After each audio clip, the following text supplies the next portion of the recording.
Hello, everybody, and welcome to Scion.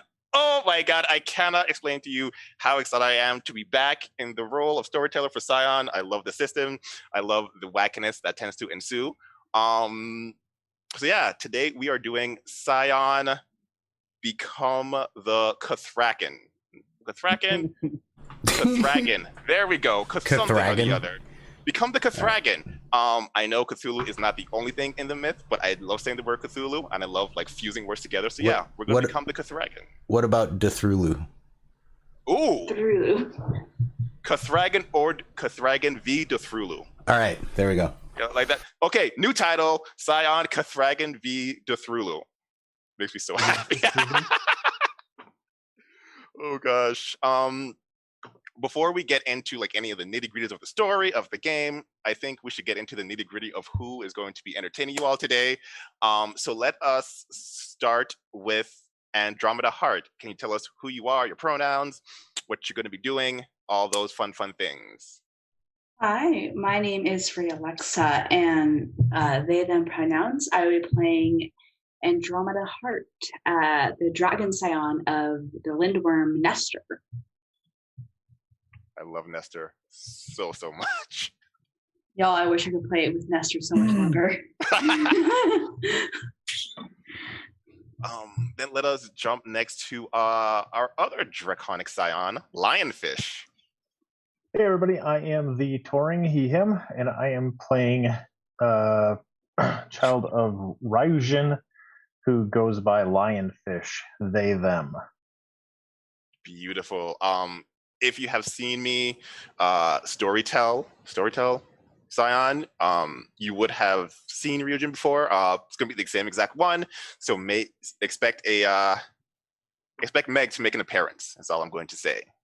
Now that we've done the dragon, let's switch over to the Mythos section with Henry West. Hello, I'm Gilbert Ramos, he, him, at Ramos the Nomad on most platforms. I will be playing Henry West, also he, him. Very excited and going to try to stifle my my fanboying at the possible crossovers. Oh gosh. And last but certainly not least, Fortuna, if you would be so kind. Hi everyone, I am Corey Frang, aka Narf, they, them. I'll be playing Fortuna, who's she, her, child of Lilith. And I got a lovely description of what that means, but I'll let Chaz tell it because I'm sure it'll be better. So as you can see, we have some exciting, super fun people here to play, super fun characters. But let's jump into Scion. Scion is a world much like our own. The year is 2021. We are in a pandemic. Like, it is the exact same world. There is one small difference though. Every myth that you've ever heard of exists. For instance, a common prank that the teenagers play on themselves is as they are driving down a highway at 70 miles an hour, they look into the side view mirror and say Bloody Mary 3 times, because Bloody Mary, who exists, will show up. But if you're driving at 70 miles an hour, she can't necessarily catch you, assuming someone else calls her. If no one else calls her, then you're kind of in trouble. But this is the world we live in. Gods have TikToks, like Thor is popular. However, there is a kind of veil. While people are well aware of this like magic, most people do not come in contact with the gods. They don't come in contact with magical creatures. Just like you may be aware of celebrities, but you don't necessarily know the person who played Thor, people in this world do not know the magic. This is how normal Scion is. Dragon and the Mythos are slightly different. The Mythos, by its very nature, is secretive. You have to search out the Mythos, stumble upon the Mythos, and when you do, you tend to keep it secretive. While the Mythos is not necessarily evil, it is beyond our understanding. And so to find someone who is part of the Mythos is rare indeed. It just so happens that we have 2 people who are part of the Mythos. Fortuna, a former pilot, flew into the Bermuda Triangle, as many pilots do. There they ran into Lilith, this, for lack of a better phrase, this feminist eldritch god, this woman who has control over space and time, this woman whose existence doesn't match our own. Yet somehow Fortuna was able to catch her attention, and Fortuna was chosen as a defender of this world by Lilith. Fortuna, who has since then become a teacher, is now spending time with a close friend of hers, Henry West. Henry West is someone who runs an orphanage, but grew up as a lifeguard, and as such, whenever he can, takes the children to the water. Unfortunately, there was one time when one of his children was almost sucked into a whirlpool. Henry eventually saved this child, but then came face to face with Alptrom, this eldritch god of the deep sea, a former servant of Cthulhu, and one who was lonely, who was hungry, but chose to engage in that loneliness rather than that hunger. Did not eat Henry, but infuse him with this eldritch power, opening his knowledge to this awareness of a world beyond his current world, which was already filled with gods on TikTok. Henry, you and Fortuna are mentoring an orphan, not one of yours, but an orphan nonetheless. She's now 21. She's out of college, and she has just gotten a new job at a museum, and she is super excited because she is going to be leading the tour. The thing is, she's a little shy, and she's looking to you for some kind of guidance. And as Fortuna is a teacher and essentially tours young minds constantly, Fortuna is there to give some guidance as well. In that same Starbucks, however, are three people. Andromeda Heart, you are sitting down with Nestor. Yes. Nestor is, for the 10th time today, asking you, are you sure you don't want to see friends? I mean, I don't think you really understand who Ross is as a character. And now that I've seen it so many times, I can actually start to explain it to you, but it's so deep that maybe we should watch together so that we can understand. Nestor, the character of Ross Geller is a very well-written one. I will give you that. But the writing itself hasn't aged well in the 20 plus years since it was aired. Ross Geller is the kind of guy that we call, if you know the phrase nice guy. You're looking at him and he's trying to think, and he's blinking, and the wheels are spinning, but so what would people just from my imagination, when people see us sitting at the Starbucks, what did they see Nestor looking like? So Nestor is this large, gregarious man, big red beard. They hear him before they see him. He has this boisterous laugh. Lots of children looking at him, and they're pointing, and they're like, "It's red-headed Santa Claus!" And he brings happiness wherever he goes. But he is kind of hyper focused on one thing at a time. So when you first came in, you had to do that thing where you were ordering for him because it was a line, and he was like, okay, I heard about a cafe mochaccino, and I also heard about bagels. What if we put a bagel in a cafe mochaccino? And you're like, 1, cafe mochaccino, I don't even know what that is. 2, they don't sell bagels here. 3, why do you want to put bagels in? You have to process that, so you start to order for him. Very quickly, Lionfish, you enter as you were sent here once again by Ryujin. Go to this address, you'll know what to do. And when you saw Andromeda and Nestor, you're like, okay, I'm pretty sure I have to go talk to them. And I just show up. Nestor's like, Lionfish, my friend. Yes, come sit down. They don't have bagels, but they put a croissant in a black coffee. I got this for you. Oh, okay. Thank you. No problem at all. He kind of looks at the soggy croissant with thinly veiled disgust. And Andromeda has on her on a seat beside her has a normal has lionfish's like normal order in a cup. Oh, and she kind of like kicks his leg a little bit and like passes it underneath the table. yeah. So he'll take that and give her a little nod of thank you. It's like I knew this was going to happen. Like here, you Appreciate that. Yeah. So what brings the pair of you out? Well, he heard about coffee macchiatos and bagels and. No. That's not why we came out. Why we're here. I figured I'd try it out. I mean, no one's tried it out, and I don't know why they wouldn't try it out. But no, I actually have a job for you. Okay. Most jobs from Nestor involve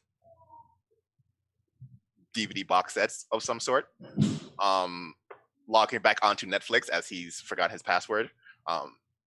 Ryujin, this is why you typically don't. Not Ryujin. Lionfish, this is why you typically don't help with these jobs because you don't need two people to log back into Netflix. He's never actually given you a real job. So you sit down, it's like, Did you want to watch the Andy Griffith Show? And you want me to get the box set for you?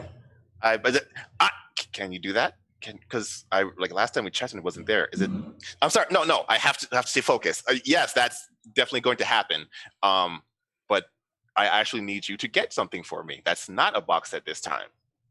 Oh, okay. So there is a new exhibit at the museum, and there is something that I need you to get for me. You want us to steal something from a museum for you? Is it stealing if it belongs to you? I suppose not. No, I'm not it doesn't belong. I'm not questioning the ethics. I'm just questioning if it's a DVD box set. It is not a DVD box set. It actually doesn't matter what it is. So here's the thing. And he like leans in super close. I've kind of got in trouble the last time I went to a meeting with other dragons because apparently if you're going to have a scion of some sort, an heir, you have to use them properly. And according to the other dragons, DVD box sets don't count. So I've seen other people steal things from museums. So yeah, if you do that, then it's fine. So just anything from the museum? Honestly, yeah. I don't care what it is. So, like, does the whole museum belong to you then? Oh, nothing in the museum belongs to me. Nothing in the museum belongs to him. You just want something to belong to you. He just wants us to steal something so that he can say he used you correctly. You know, you know what? You know what, Lion? I had my hopes up for just a second there. I did as well. You want to like look through like the catalog and see if we can find something that's like, you know, at least mediumly hard to get. So like he has some. He can say he used me properly, and like we actually feel like we accomplished something. I mean that would probably be better than just going in and getting a brochure or something. Like, yeah, we can steal somebody's pen, like no problem. So while you all are discussing this, let's switch the camera all of 5 feet to the next booth. Henry, Fortuna, you are sitting down with Krasna. This young woman with big glasses and this like bright eye of like expectations, excitement, anxiety, all kind of wrapped up. She sits down. Oh, hi! I'm super excited to meet you. I'm so thankful that you're willing to help me. Of course. Can you help me? I assume so. Yeah. No, I figure we can pull our heads together and give you some strong advice. Thank you. That's what I need. Strong. Do you have any advice to not feel anxious at all? Oh, No. sweetheart. Okay. Anxiety isn't something you can just switch off. It's something you learn to to cope with. Sorry, sudden body just rejecting me being alive. I understand completely. Mine does that all the time. Love it. It's my favorite. Anxiety isn't something you can just turn off. It's something you learn to cope with. When do you feel anxious? Are you anxious about the new job or just in general? I mean, it's the new job, yeah, because I have to stand in front of people who I don't know and talk about things that I kind of know, but only kind of know because I just started this job. And then when I make a mistake, like they're going to know, and then they're going to judge me, and then I'm going to have to do it again and again and again because we give like 4 tours a day. So yeah, that's probably the source of the anxiety right there. Well, luckily, that's kind of an easier fix. I mean, think of it this way: you kind of know what you're talking about. These people that are coming to tour with you don't have any idea what Yeah. this is. So And you they're can gonna just ask me a question, and then I'll be like, I don't know, and then they'll call me a fraud. you can always direct them to another person, and I wouldn't say bullshit your way through a tour, but you can kind of do that. Look, as a teacher, one thing that I've learned is you will always be asked a question you don't know the answer to. And it's more than acceptable to say, I don't know, but let's find out together. That is a much better piece of advice. Don't bullshit your way through the tour. Listen to Fortuna. She's much more intelligent than I am. But yeah, no, do that. Let's find out together. And you see her like take out a notebook and just like write it down. Let's find out together. Okay, let's find out together. Okay. And just remember, if they're asking something very specific, and they're likely a subject matter expert if it's something very specific. And no one's going to be quizzing you, but they're probably trying to get very specific detail for a research paper, report. Research paper? I don't think you're helping. People come in for research papers? Oh God. Let's find out together. Let's find out. Yeah, no. Did that sound natural? That wasn't natural. No, it was good. How do you say it? What was the words? What was the words, Henry? What was the words? Let's find out together. At the other side, as loud as Nestor is, you hear a young woman getting more and more frantic, attempting to say what should be a very easy phrase. Let's find out together. Let's find. What are we finding? What are we finding? Andromeda excuses herself from the table. Mm-hmm. Walks over to the young man. She's like, "Are you okay?" Let's together find out how. Let's find to. She puts her hand on the young man's shoulder, and she looks at the other two at the table, and she's like, "Is she okay?" She's Anxiety. Yeah. And I'll just New job. Oh, you got a new job! Congratulations. Where are you working? I museum work in tour on. Oh, Well, I'm going to unmute myself. As soon as she says museum, Lionfish is like at her side. So like, let me see if I'm putting this together correctly. You're starting a job about being a tour guide at the museum, and that's what makes you nervous, right? No. I mean, yes. Okay. I mean, yes. How about this? How about breathe. you give us a tour? The two of us. How about you give us a tour? And your friends can come along, and that will be the tour group. So you'll have some people you know and some people you don't know, and you can practice. And we promise that we will not call you a fraud. Or judge. Lionfish, if you would, give me a we'll say manipulation subterfuge roll. And think about it this way. Oh God, that's a lot of dice. I had like when I was playing Scion last night, like I had to make a dice roll with 12 dice, and I had to do multiple handfuls of dice. That's difficulty 8, you said? Yep. 10 explode. And It goes on 10. Yeah, and think about it this way. It's like you're nervous now about like not knowing, the material, but 4 tours a day, that's only day 1. It's like by tour 2 or 3, you'll know it. Like that's only the first tour. Like none of you guys are writing a research paper, are you? No. Awesome. I do like research. I'm very good at it. Okay. Got 3 successes, Chaz.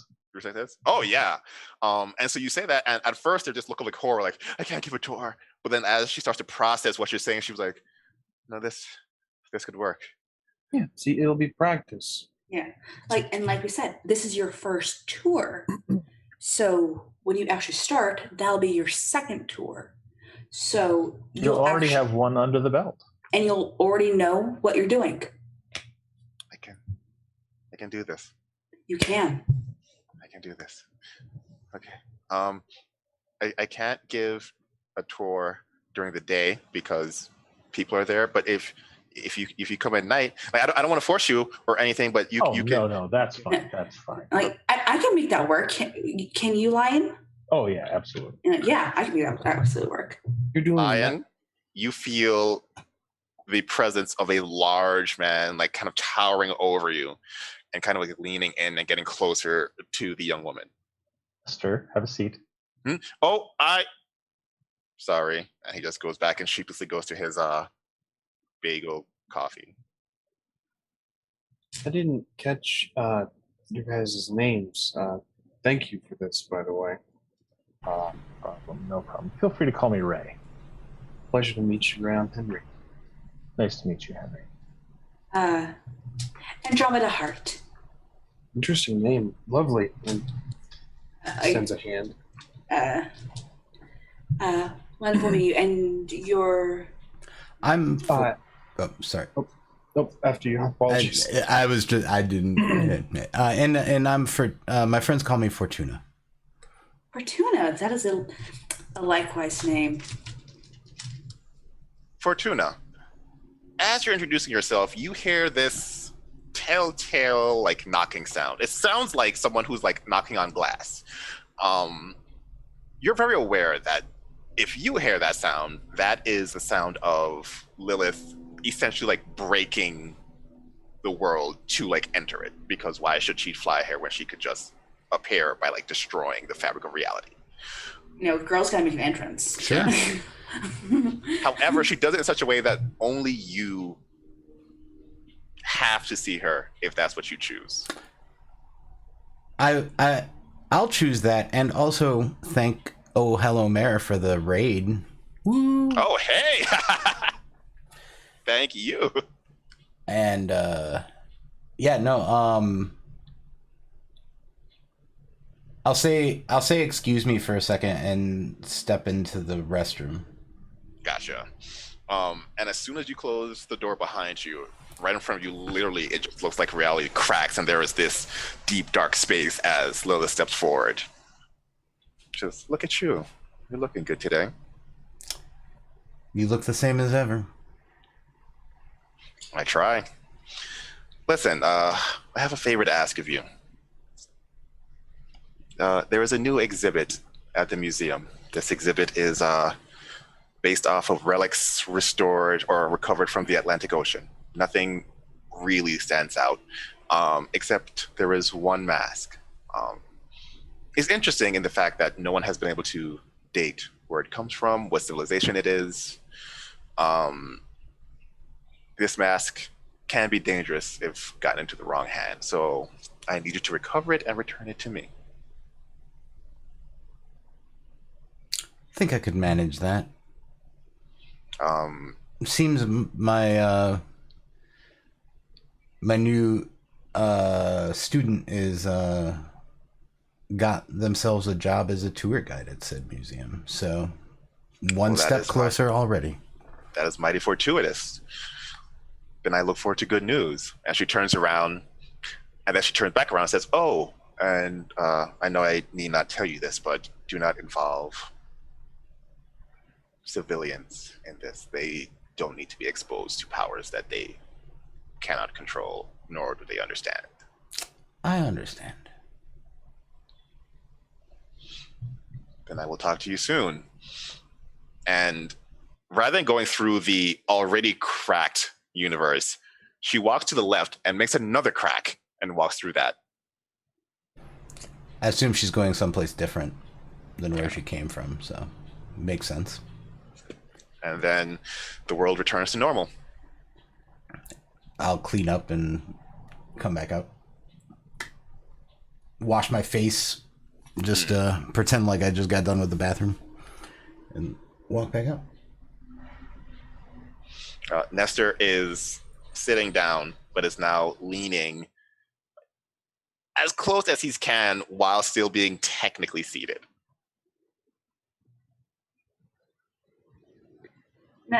Nestor, bud, can I help you? I mean, I don't know. Everyone's over here, and I'm not over there. I want to be over here, too. Okay, bring your chair over, and you can be over here, too. Before you even finish that sentence, like his chair sat down, hands on the knees, proper posture, just looking around. You said Nestor, was it? I am so sorry. I am Nestor. Nice to meet you. What? Henry, it's a pleasure to meet you as well. Nice to meet you, Hank. And I know you, and I know you. These are my friends watching party. We watch Friends together. We do. Big fans. Yeah. Friends. Oh, the show. Yeah, that didn't age well. I was just telling him that. It was pretty good in the 90s, though. Yeah. He always wants to watch it. I'm low-key trying to get him to agree to this next time we finish watching Friends, that we start a new bunch of shows, like the Arrowverse, because there's a whole bunch of shows there. And a whole bunch of seasons, Nestor. Yeah. Did you know that the Arrow part of the Arrowverse series has 6 seasons? How? And you seem like, for the first time, he's actually kind of considering it. And she pulls out her phone and she shows him all the shows that are in the Arrowverse TV series and how many seasons each show has. And he's looking, and they're all in the same universe, so they all overlap. And this is the timeline. And he's looking around. Can I borrow your phone? Sure. And she hands him her phone. And he's just staring. And then at some point he has this look of revelation. This thing on his face. Mask. And then he leans into Andromeda. Okay, I want a mask from the museum.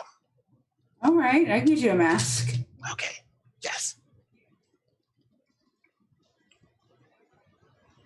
And then he goes back, and it only takes 2 minutes before he starts going to Google, and only 2 more minutes before he's looking up Friends clips. He tried. And so Krasna is okay, so then I'll go back to the museum, and then I'll meet you all tonight at 10, I guess, and I'll give you the tour.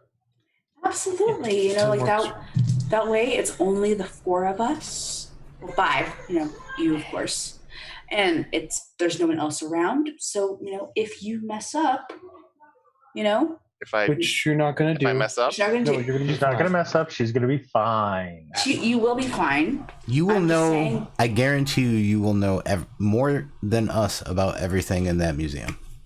There's a reason. Just, honey, what is your name?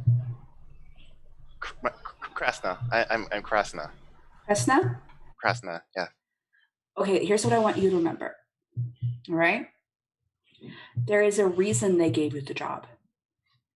What? Why did they give me the job? Was it to make fun of me? Are they trying to make fun of me? Why would they do that? No, Because you're knowledgeable. because you know the job. There's a reason. Andromeda, give me an empathy presence roll Okay. with one enhancement because Lionfish is also like backing you up on that. Okay, so I empathy I'd and be pushing presence. True, yeah. Fortune was also there. You got 2 enhancements. Excellent. Lionfish is going to lay his hand on her shoulder reassuringly. Okay, so that's 2, 5. Yeah. 7 dice.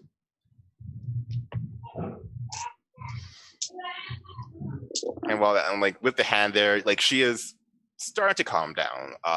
You can tell like she believes she's knowledgeable. Like this is what she wants to do. She has like training to do this, but you know, if you don't have experience, like that first Yeah. tour is always the hardest. Yeah. Listen, like after tonight, you'll have experience. You'll know what you're doing. And you'll learn, what tricks work for you. And she's like slowly calming and just You're going to do great.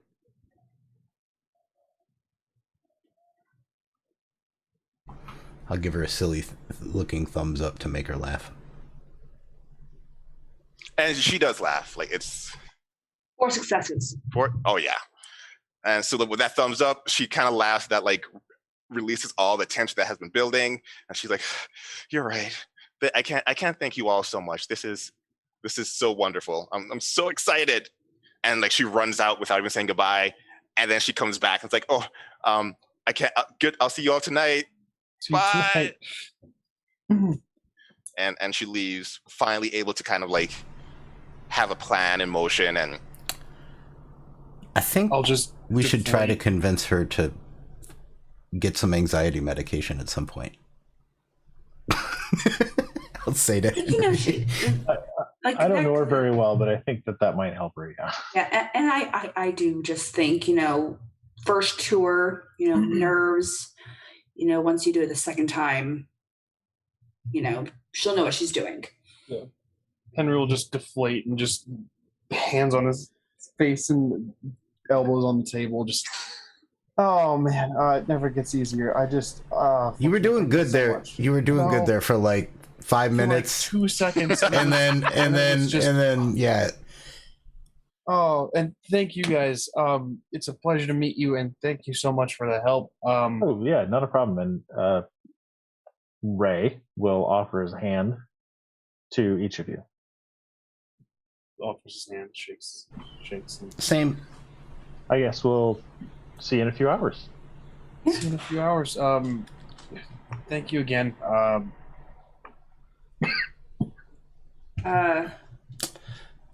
I have a question from just like not having played this before. Do we have any sense of like the other supers?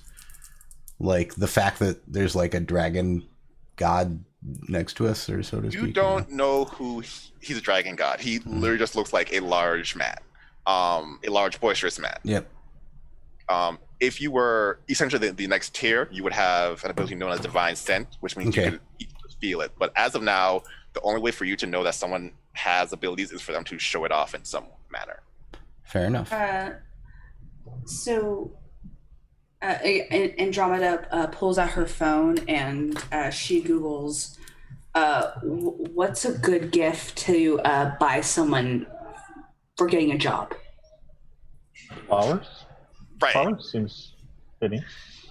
So there is you find a website that has like 3 great gifts for someone who has a new job. One is very much the flowers, and depending on the job, there are like a list of like 5 different flowers you can do. So like one for like longevity, one for good fortune. There is also a section of gifts that talk about buying positions for the job. So buying gifts for the job. So like a nameplate tag for the desk. So it's like, we got you this fancy name tag. So because we know you're going to be here a long time, we want your name tag to look good, and we don't want you to have to buy it. The last one is stuff for outside the job. So we bought you a trampoline because you can come home and jump on the trampoline after you've had a long day of work. So what Andromeda is going to do is she is going to do all 3 of those. Mm-hmm. She is going to buy Cressina a bouquet of flowers, Mm-hmm. and have it scheduled to be delivered on the actual first day that she starts at her job. Purchase a name tag with her with the correct spelling of her name, because with weird names, like some people like don't know how your name is spelled, and Right. and you constantly have to like retell people like no, it's actually spelled this way. And Mm-hmm. And she's also going to purchase a gift certificate that Cressina will get a month into the job of just like a day to like a day spa. Ooh, nice. Like after she's been there a month, Here's some like something to relax you. Yeah. That is a lovely gesture, and she will definitely enjoy it on the first day and on the month when those gifts come in. When did the dragons split off? Did they leave? Are you all still here? I don't think they've left yet. Oh, no. okay. I don't think it's available either. All right. I just remember people saying bye, but I don't remember if it was or like see you in a couple hours. But it was to Krasna. Yeah. Yeah. All right.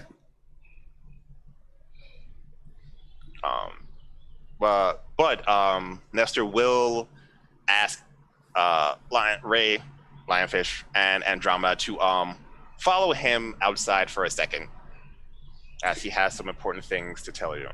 Okay. Andromeda will like lean over to Lionfish, like, do you think it's about the part of Friends where Joey admits to being in love with Rachel?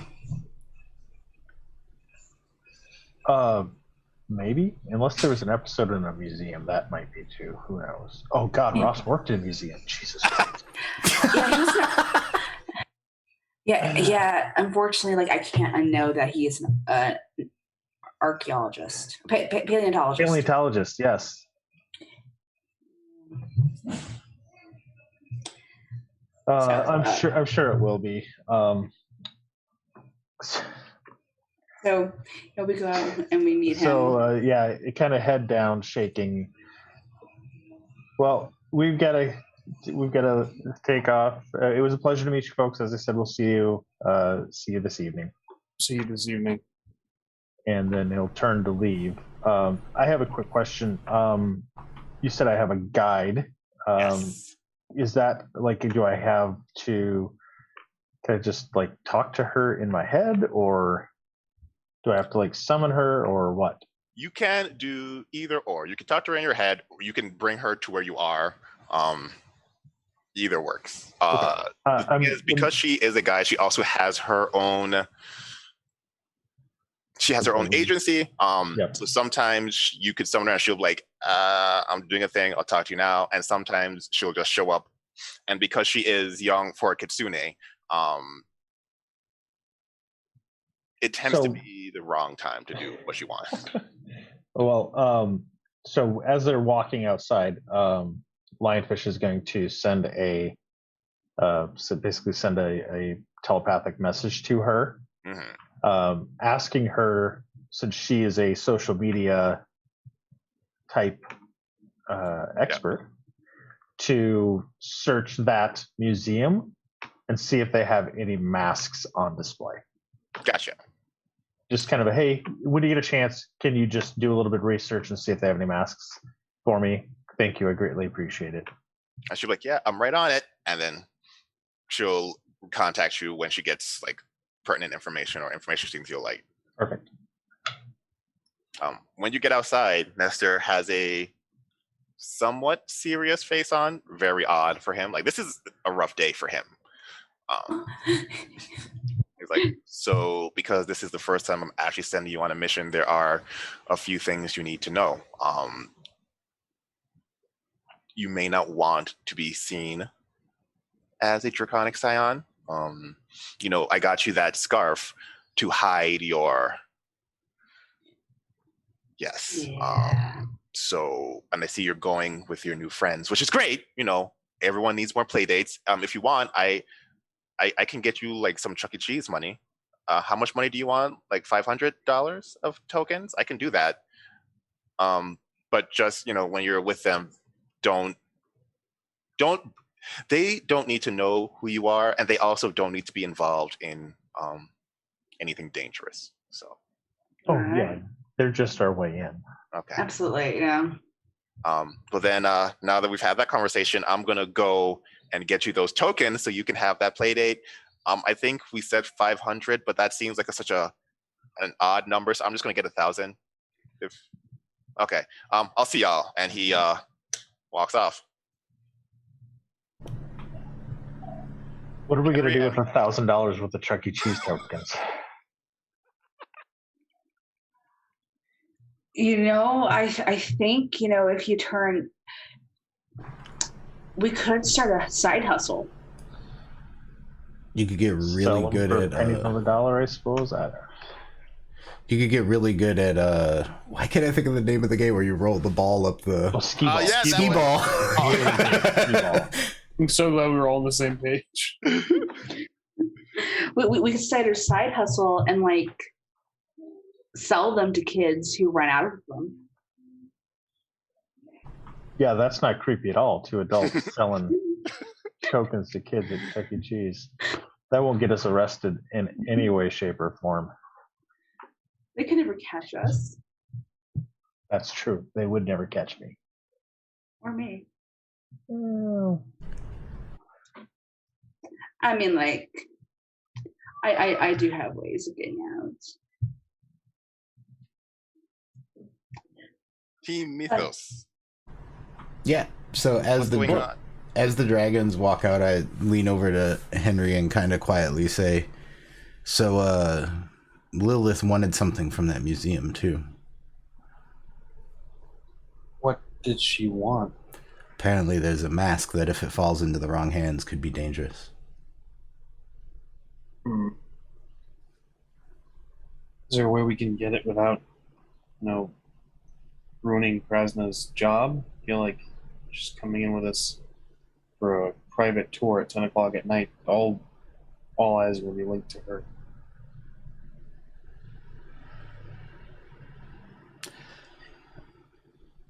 Maybe we could find a way to come back after we leave. Well, I mean, I would just need. I could probably take care of this.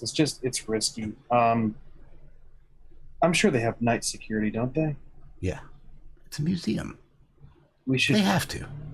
We should get one of the names and security guards. Someone who's kind of shitty. All right. At the very least, and then we can set it up where.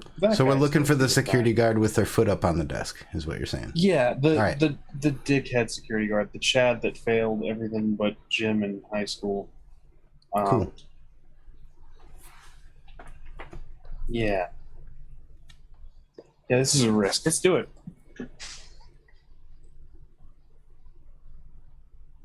Lionfish. Your phone buzzes.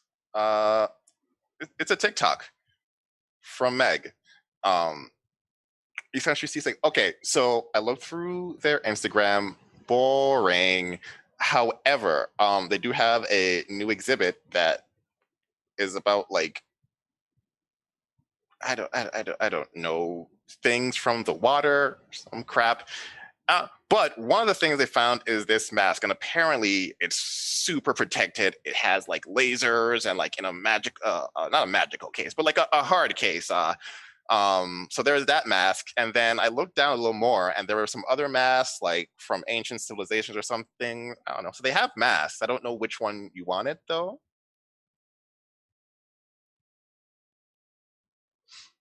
Muted.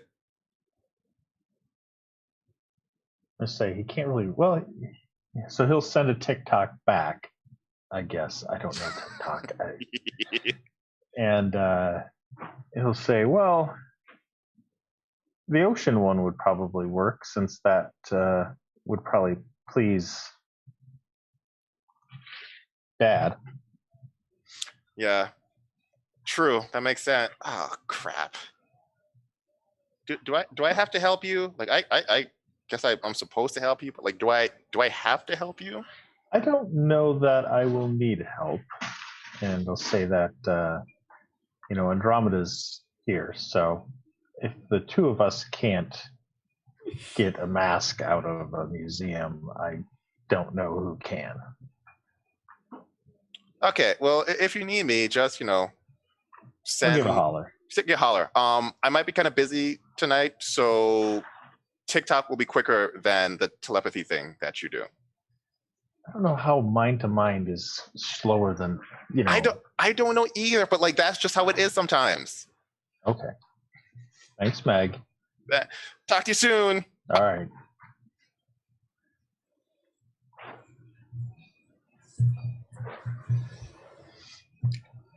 Like, do we? We're all robbing this place. We're all just gonna like. Best heist movie ever. Like, oh yeah, so you're nervous about like your new job? Yeah, we'll definitely be your practice tour. So you'll rob this mask. So we could blame the two strangers. Yeah, but Henry. they seem like nice people. They really helped. They really helped us out. I mean, helped me out, honestly. So, I mean, they seem like nice people. Plus, we don't really want to involve, mortals in our affairs. True. In fact, that was part of the specific instruction involved here from Lilith. So you all have about 7 hours until the tour / heist. Is there anything you'd like to do to prepare before you show up? I've never done a heist, so I think I'm just gonna. He's gonna watch all of the oceans. My good pants. So how do we get inheritance and legend? Right. So you have 2 currency for things. As a group, you all have 6 momentum to work with. And you gain momentum and lose momentum as you go along the game. Usually when it comes to inheritance, legends, or I think awareness for the Mythos, you get that through like being worshipped. With awareness, it's like learning more about the Mythos in general. However, for this, you only have 1 inheritance, awareness, or legend to use. The inheritance, legend, and awareness are essentially the currency for your magical abilities, as opposed to like your knacks. You can either imbue an inheritance, which means you use it for that scene, but at the end of the scene, it comes back, or you can use it, which means it's gone for today's one shot.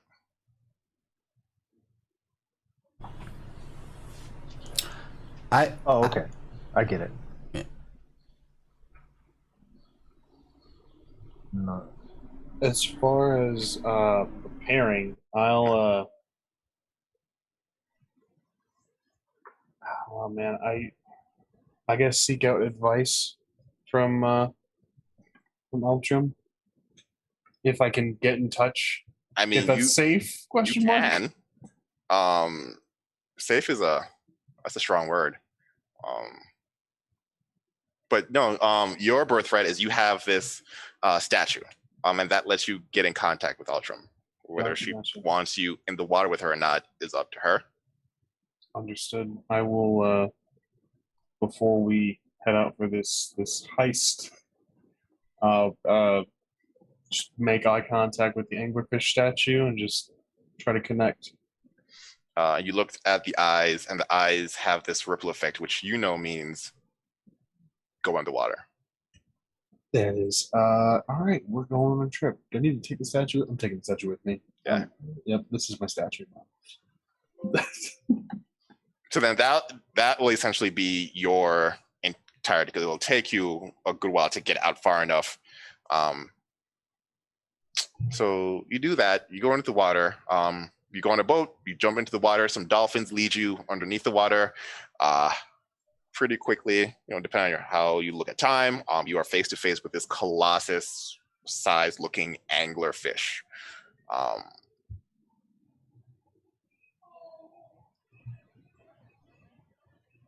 Hello.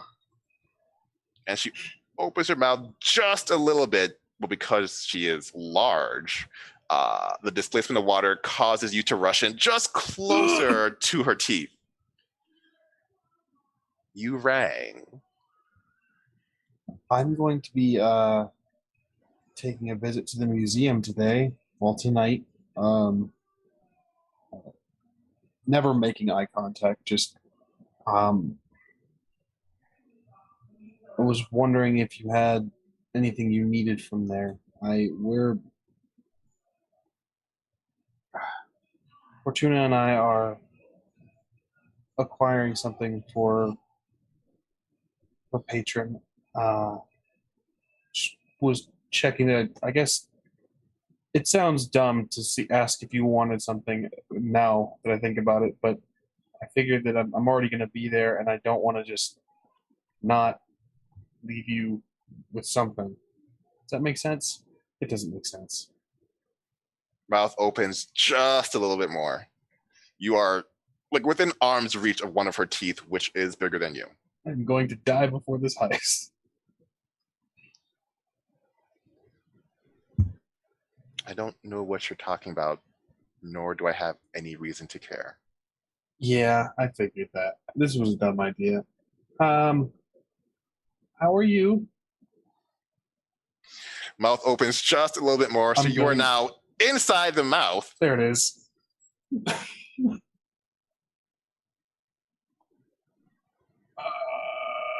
I'm gonna go. I'm sorry to have wasted your time. I'll find you something nice while I'm there, I suppose. If it's nice enough, I'll take you to my my city. Really? If it's nice enough. You never offered that before. Yeah, I'll find something nice. So we're stopping at the gift shop is what I'm hearing. The nicest of faux jewelry. Yeah. And then she slams her mouth shut. I don't like that. Am I in it still? Yeah. Oh, I don't like that one bit. And then you open your eyes and you are on the beach as people are surrounding you. Oh no, he's okay. He's okay. Yeah, You I'm okay? fine. I'm great. I'm a lifeguard, actually. This happens all the time. Where's your like the tube and the whistle? You're not a lifeguard. You don't have a whistle. I'm in jeans and a t-shirt. I'm kind of off duty. Do you? Oh God. Do you need us to teach you how to swim? Yes. Can we take a rain check on that? Sure. Listen. Come back to the station before you leave. I'll give you my card. We'll set up swimming lessons. They will be with some 5-year-olds, but like there's no shame. Like, we all need to learn how to swim if we're going to be around the water. Yeah, no, of course, that makes total sense. Henry, you actually know this person. You set up swimming lessons with some of your kids through this lifeguard. Awesome. Yeah, I'll do that. Thank you so much. I'll be in touch. I'm gonna go home and not have soaked socks. Well, here's the thing. You don't have time to go home. Oh shit! I'm just gonna be wet. Yeah. I mean, you will dry out. You'll be fine eventually. Swish. Just buy a pair of flip flops. Stop. Don't do it. Stop at the Walmart, get some flip flops.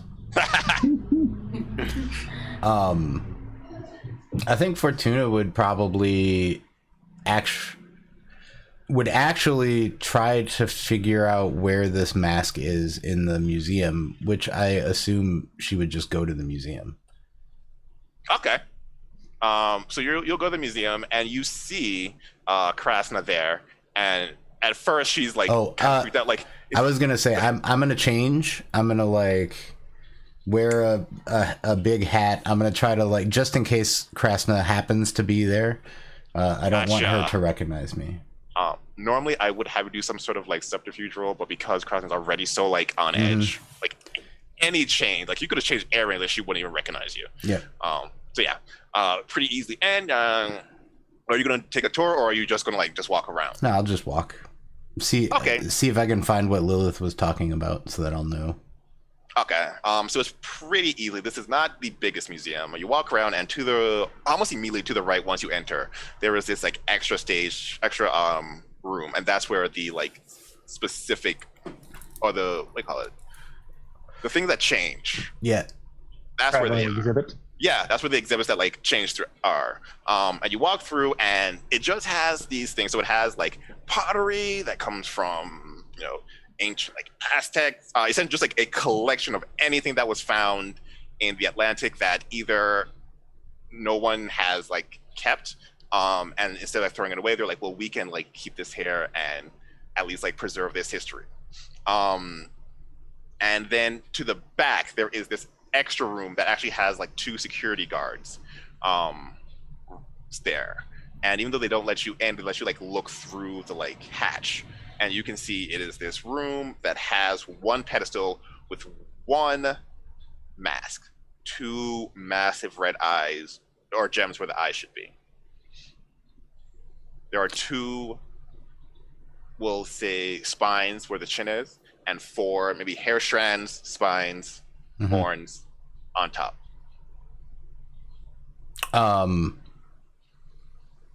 You said there were other mask type things here as well, but none of them feel like the right one, so to speak. Yeah, the other masks, like they've been there for a while. They're all like reproductions of masks. Yeah, so occult knowledge also would be kind of like, yeah.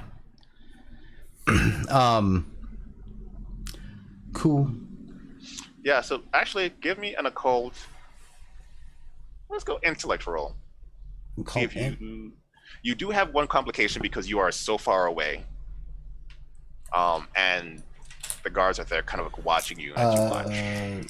1 complication means I need an extra success, or okay. So normally you just need 1 success. This time you need 2 successes. Bite off. Oh wow. That was 1 8, but 4 10s. We're just gonna go ahead and say you got it. Okay, yeah. 9 successes, I think. Right? Successes, yeah. Yeah. So few things stand out. Immediately, if you look at the top, even though like your patron is Lilith, you are exposed to much of the mythos, and so you have learned about many of the different things. There are the different like entities, deities, creatures, however you want to call it. The top half, if you were to turn it upside down, looks as if it would be some kind of crude Cthulhu-ish mask, where those like horns aren't actually horns, but like the tentacles that are dropping from their mouth. However, if you turn it the other way, it almost looks like a dragon mask. It essentially like is both. And with that many successes, you do know one more thing. You have actually seen this mask in a book that Lilith showed you. She So said she got it definitely from it. the. She said she got it from the future or the past. She wasn't really sure. She thought you would enjoy the read. It comes from a very specific civilization, and it explains why they don't know where that civilization is. The city of Atlantis. All right. With that knowledge, I'll probably just step outside, find a quiet place. And one of my gifts allows me, or knacks allows me to make time speed up or slow down for me. Mm-hmm. So I'm just going to fast forward to the meeting time. Gotcha. It's like, I'm bored of waiting. Yeah. So you're there. All right. Andromeda. Yes. Anything fun you'd like to do? So she figures, like it doesn't have to be like this. Like Andromeda knows that Nestor will be happy as long as she comes back with a mask. Mm-hmm. Yeah, like so it doesn't necessarily have to be that one that's like locked up in high security that like Lionfish is telling her about. Right. It just, if I bring I got this mask from the museum, Nestor will be happy. Right. So just like with that in mind, looking, and she mentioned this to Lionfish, and she's like, also, Ray, there's something you're not telling me. As far as what? Ray? Well, I'm not going to give him my code name. Your code. You're not going to give him your code name. Yeah. Is You Ray think Lionfish is my real name? Is Ray your real name? No. I'm like, why would you even give him your code name to begin with? That's why I gave him a fake name. No. Are you new at this? Homie, we've discussed this. Is Andromeda your real name? Yes. You shouldn't be giving your real name out to people. I'm kind of recognizable to begin with. Yeah, I guess I have the opposite issue. Like homie, you can literally Google me. Do you have like fame or something? And she pulls up.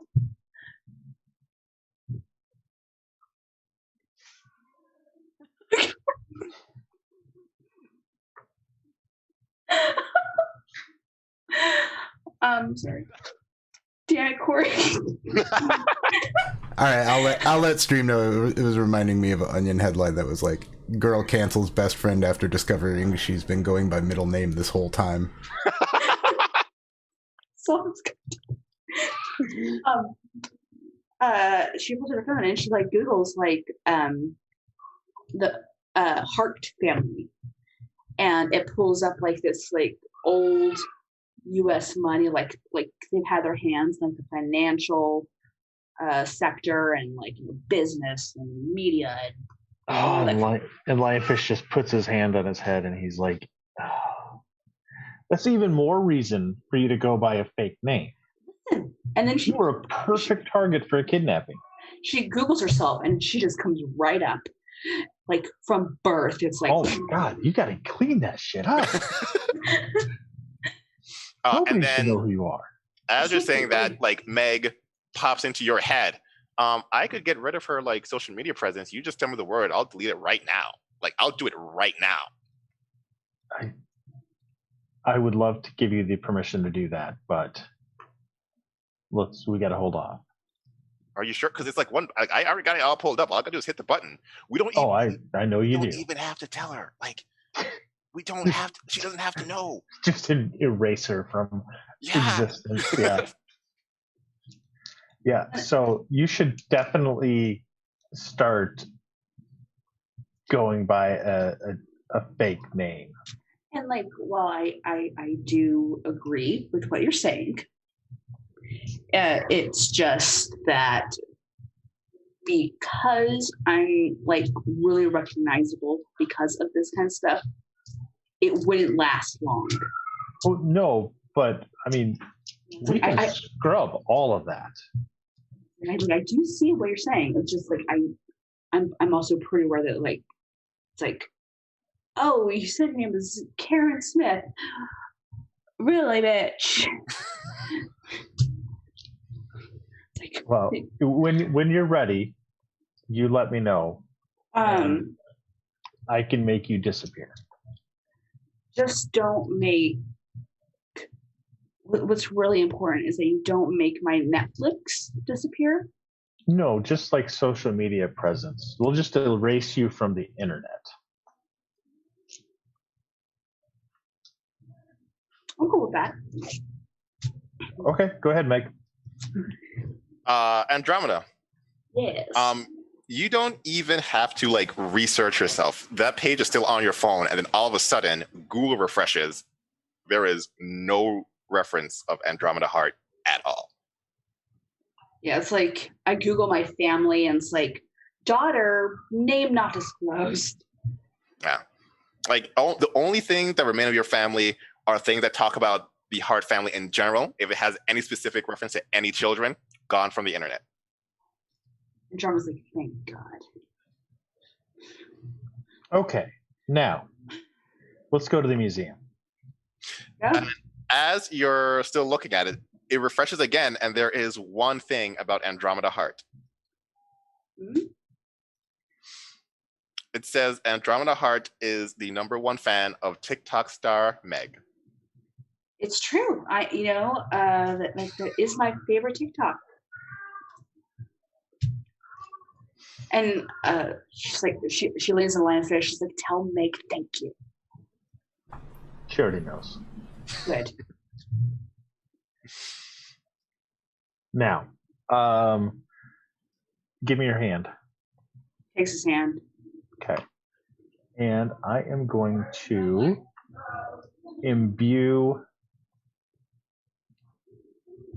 Oh, I don't even need to do that. I can do it this way. Okay, yeah. I'm going to use disguise. Mm-hmm. Imbue 1 legend. And disguise the two of us as like typical Midwest tourists. New Balance shoes, tall socks, jorts. This is an interesting sensation, as like physically nothing feels like it changed, but your mind is being warped, and then you look down and you just look completely different. All right, let's go to the museum. Go to the museum. All right. So you all arrive at the museum. No, I wanted to kind of do what Fortuna had done and scout it out during that set, of course. Gotcha. The two of us are going to go to the museum as gotcha. Other people. So then Fortuna, when you're walking back after like checking out the mask, you see these two Midwest tourists. Nice socks.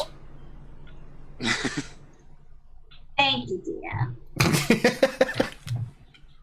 And we might recognize her with the hat. Maybe. I don't know. Give me present subterfuge for me, I assume. Yeah, present subterfuge for you. No, for you, be manipulation. Manipulation. All right. Yeah, because you're actually trying to hide that. Yeah. And if you're all looking to see if you can see her, give me, we'll just say, empathy cunning. All right. But you do have 3 successes. You do have one complication just because you have no reason to actively be looking for her, so it's more of a passive thing. Yeah. Yep. All right. You said it was empathy cunning? Yeah. I would have no chance of recognizing them, so. Yeah.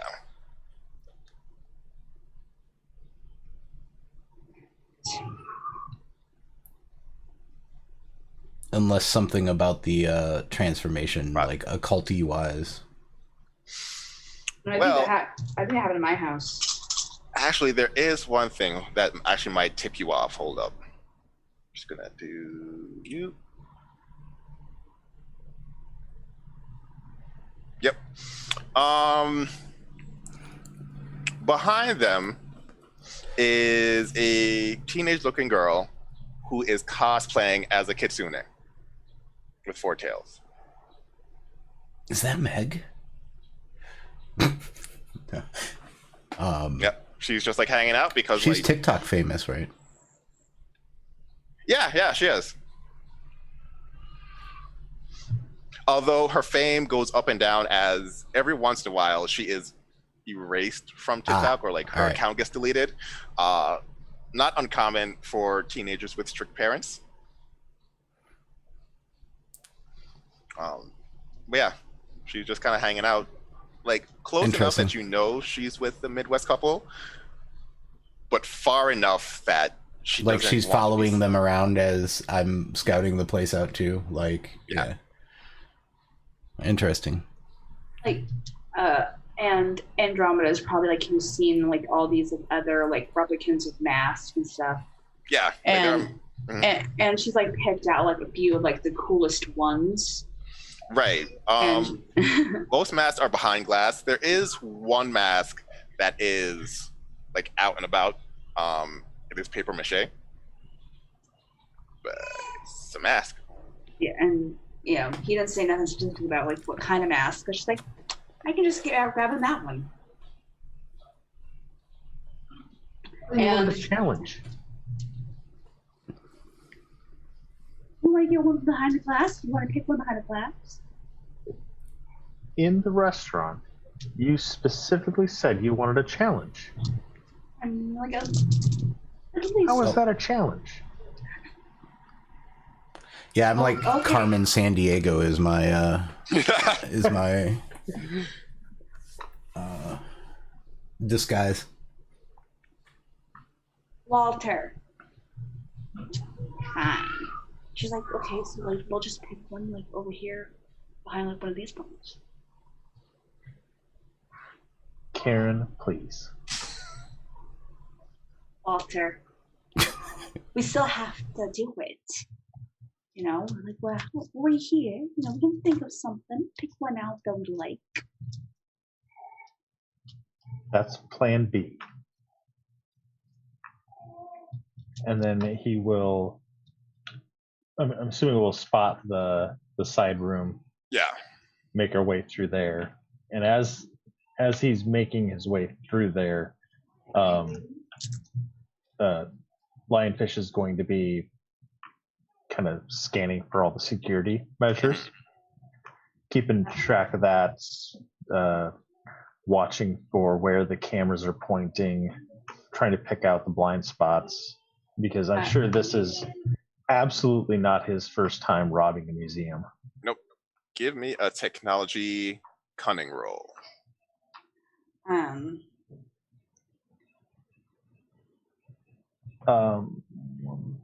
Okay.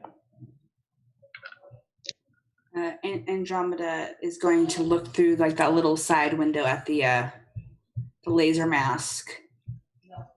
Mm-hmm.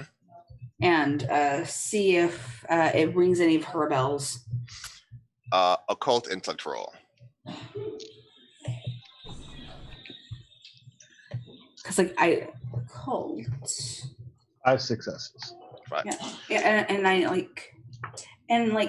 I have researched a lot of occult stuff, so right. Occult and intelligence. Intellect. Cool. Yeah, you've researched a lot of stuff. Unfortunately, you haven't had Nestor's help, as he's been more concerned with other things. That's true. 5 successes, so you can tell a few things. One, this is a lot of security for what is a little mask. There are lasers around the like highly tempered glass. You would be able to tell that even like bullets couldn't shatter that glass. You need something that is stronger, louder, or to find some way to remove the glass, which is at the very least not in this area. glass outside of that area is all connected to an alarm. So if it was to break or shatter, an alarm would go off. There are guards that patrol.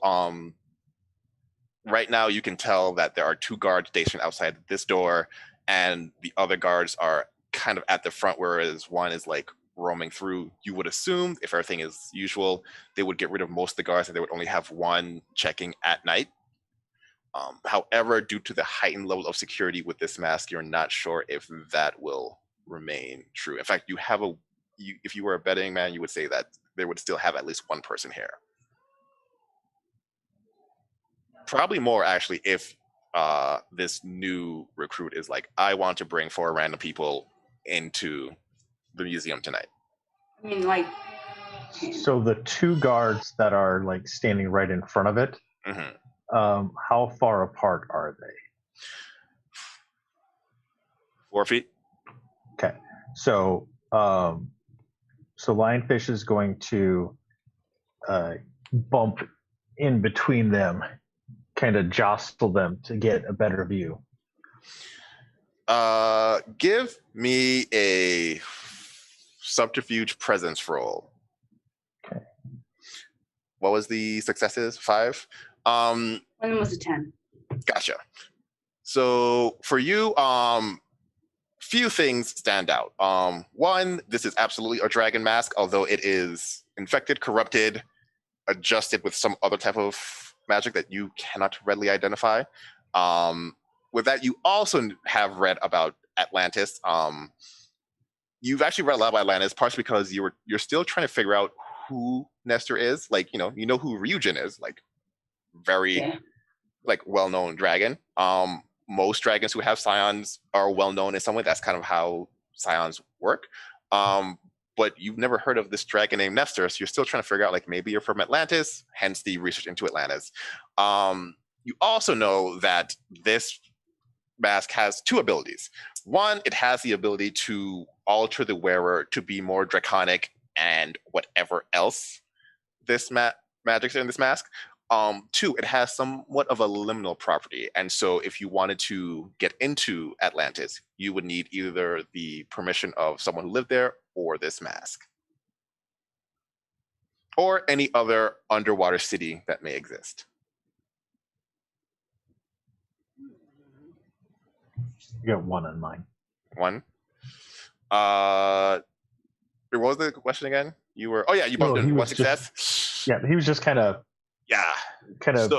taking up too much space so that he could surreptitiously kind of bump up against the 2 guards.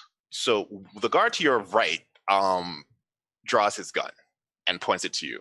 The other one is kind of trying to disarm the situation, but is also like, excuse me, sir, you can't be here. We only allow tourists to enter this room. Oh, sorry, I wasn't trying to go in. No worries. Dan, put that down. Like, it's not necessary. You didn't know. And Dan like slowly lowers the gun, but still like is staring you down the whole way. Sorry. Did I witness that? Because I was looking for the shittiest guard in the place. Oh, you were. That's right. You were, yeah. Yeah, all right. You're still here. You would have witnessed that. All right, so I'm gonna make note that Dan is drawing a sidearm on a Midwestern dude with socks up to his knees. Like, what the fuck? Trying to, like, look at a thing in a museum. Your fate is sealed, Dan. You, Dan. Okay. I've got what I needed. Gotcha. Out of this place. Anything else for Andromeda? He would also be looking around at the security cameras, see if she could notice anything that maybe Lionel might have missed, just in case. Technology cunning. Henry, are you going to the Walmart to get you some slippers? No, I'm running short on time anyway. I can't even go home, so I'll just kick off my shoes and carry them and go barefoot in the streets for a little bit. Gotcha. But it's not the strangest thing that I've seen in this town. No. And one of your like former like orphans sees you. They're adopted now, and they're like, Mr. West, what's wrong with your shoes? Oh, they're soaking wet, buddy. Just you can't really, you shouldn't walk around with wet socks. There were diseases back. I shouldn't Is tell this you that. another lesson again? No, no. I'm not gonna bore you with details. Um, don't go swimming with shoes on. I guess if there's a lesson there. That's the lesson. Okay, well, then come by my house for. I'll make you Fruit Loops. I would very much enjoy some privilege, and I'll ruffle their head. Just Then they will go back. 4 successes. I'm going to say that you looked at the security, not just here, but like all over, because you were just concerned about a mask. Didn't necessarily have to be this mask. This mask is to the point where you don't even know if it's possible to get it without being caught. At the very least, you don't have any abilities that would stop you from like at least alarming someone. Most other masks can be easily gotten if you can just figure out how to cut off the alarm, the sound. And you do believe there is a guard station that like controls everything, because everything like is leading in one direction, so you assume there is a way to just like So Andromeda makes a note to look up. Like a lot of times, museums will have maps. Yep. Of the place, so she is going to look up a map of this museum. And give me a technology intellectual. okay, all right. Fortune, even though time is passing by quickly, you're still here, and so you are able to gain all this information without having to spend the time there. Right. Because time just feels faster for you. And I have the perfect recall knack or whatever, so Yeah. any clues that happen along the way would be notable. Mm-hmm. But yeah, You're remembering all of this, and depending on what Andromeda gets, you actually might be able to put together one additional clue. I did count my dice based on what I remember now. It's like 8 dice.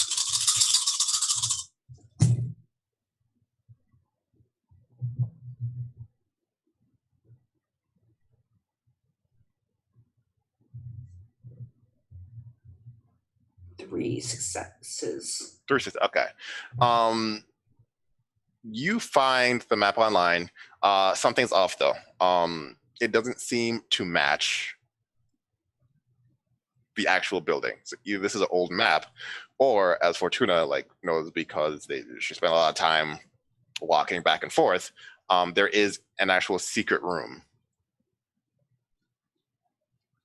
next to the room with the mask.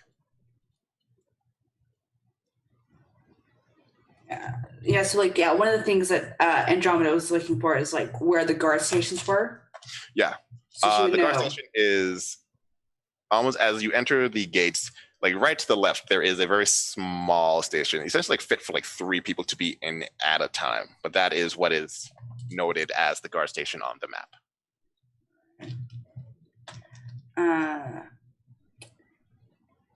Andromeda makes a note of that to mention that to Lion. And she's like, Walter, you wouldn't believe what I have to tell you. Tell me all about it, Ethel. Who the fuck is Ethel? I don't know, who the fuck is Walter? It's your damn name. Your damn name is Ethel now.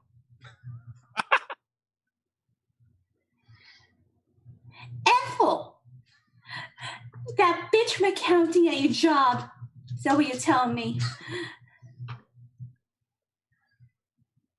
Oh, you're in so much trouble. I'm going to bring you out for all your money, Walter. You just watch. As this is happening, there's a change and shift in the guards. And Dan walks out and looks at you two arguing. places his hand on his sidearm, and eyes you. What the fuck is your problem? Can't you see? I just found out that my husband's cheating on me. He walks up to you and says, well, you both are pieces of shit, so it doesn't matter to me. What the fuck did I do, you asshole? You're going to need to learn to speak to me with the proper respect, or I'm just going to have to remove you from the museum. Full Karen mode. I want to talk to your supervisor. Okay, Oh, you want to talk to my supervisor? Yes. Let me get him. Oh, wait. I'm here. And the other guard's like, Dan, let's go.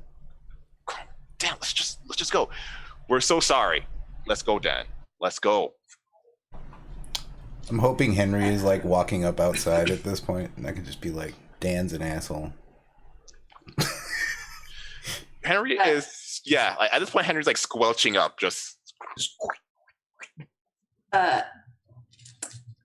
Andromeda is low, high key, just because like this guy's an ass.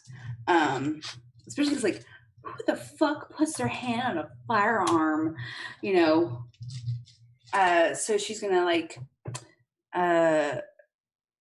go over to Lion, like, tell Meg to write a review on the museum talking about the shitty security guard. And as you say that, a teenager appears before you. What was that? So, like, did you see just like how awful that guy was? Like, he put his hand on a firearm to deal with like a marriage dispute. Oh no, I was in the other exhibit taking a selfie. Okay, she's like, okay, so Meg, so like that guy is a fucking douchebag. Like he literally put his hand on his sidearm. Can we not draw attention to ourselves right now? No, she's whispering. This is me talking, you know, so y'all can hear. But she's like whispering, Meg, like, you know, so, and she's like, so can you like just like write a review on like about the museum, talking about how shitty Dan is? I mean, I know a guy that could probably kill him. Like, I think I mean, he's like part death or something. Like, he tries to kill me all the time. Like, don't kill him, because that would be easy, but definitely like make it very obvious that this particular security guard definitely like dampened your enjoyment of this museum. I got it. And so she walks up to the security post. Bad Yelp reviews. Passed out the phone. What's up, TikTok? It's Meg, and I just want to say how much I love this museum, except for you. Sir, what's your name? And starts antagonizing him on TikTok. Excellent. Bravo, Diva. And all you can hear in the background is someone yelling, Dan, it's okay. Let it go. So yeah, that's going to be up and trending very shortly. Was she harassing Dan? Yeah. All right, cool. I just want to make sure. Yeah, she's like all up at Dan's face. Is this like in the front room of the museum, I'm imagining, or like maybe even on the steps? Yeah. Like right there on the steps, yes. Like everyone is seeing it. People who are like leaving, walking in, anyone who's like anywhere near that, because Meg is a lot of things. She is not quiet. So everyone who is there, anyone who subscribed to her, and she's pretty famous at this point. So yeah, the world already knows that Dan is shit. Dan is just Dan. As Henry walks up, I'll point at Dan and be like, "Oh no, yeah, target acquired. I saw." I'll like take off my silly hat and like toss it somewhere. Yeah.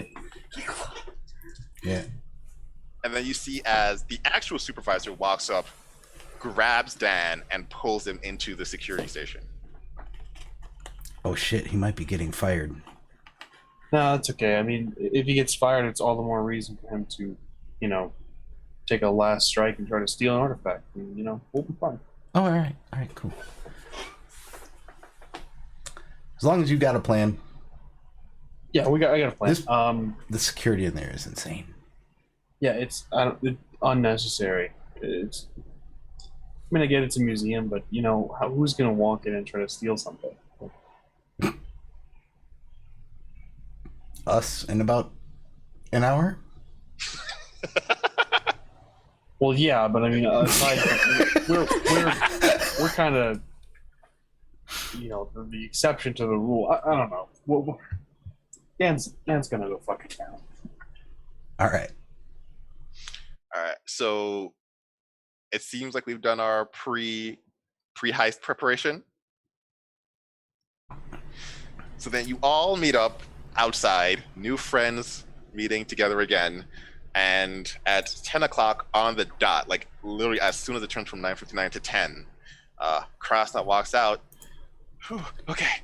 Hi, everyone, and welcome to the Mystotonic Museum Tour. I'm your tour guide, Krasta. Hi. Hi. Nice to meet you, Costa. Nice to meet you too. We will begin our tour at the entrance of the museum. The museum where we. Hi. It's okay. You can start over as many times as you need. Oh God, thank you. Okay. Would you like a drink? Here, I hand her a bottle of water. She said, thank you. I'd love a drink. And on that note, I think we should all take a drink as we are embarking on Act 2 of this. So we'll take we'll say 5-minute break. 7 minutes. Come back at 1:45 Mountain, 3:45 Eastern, and start the next phase. Right. All right. See you in a few. See you guys soon. Then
And welcome back to Scion. What was it?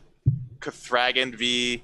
Drathulu. Yes. Hope you had a nice break. We are refreshed and ready to take a nice tour in a museum. That's all that's going to happen. Nothing untoward is going to happen. Nothing unexpected will happen. Just Nothing a nice seedy at all. Nothing seedy at all. Definitely nothing will be stolen because we're good touring tours.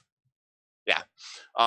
As we ended last time, you just gave Krasna just that little bit of encouragement she needed to like kind of refresh and not put too much pressure on herself as she begins the tour. And now that she's actually a little calmer and as people who she's like starting to trust, the tour's actually pretty good. She's like pleasant, she's cheery, she's engaging with the audience. Granted, it's only 4.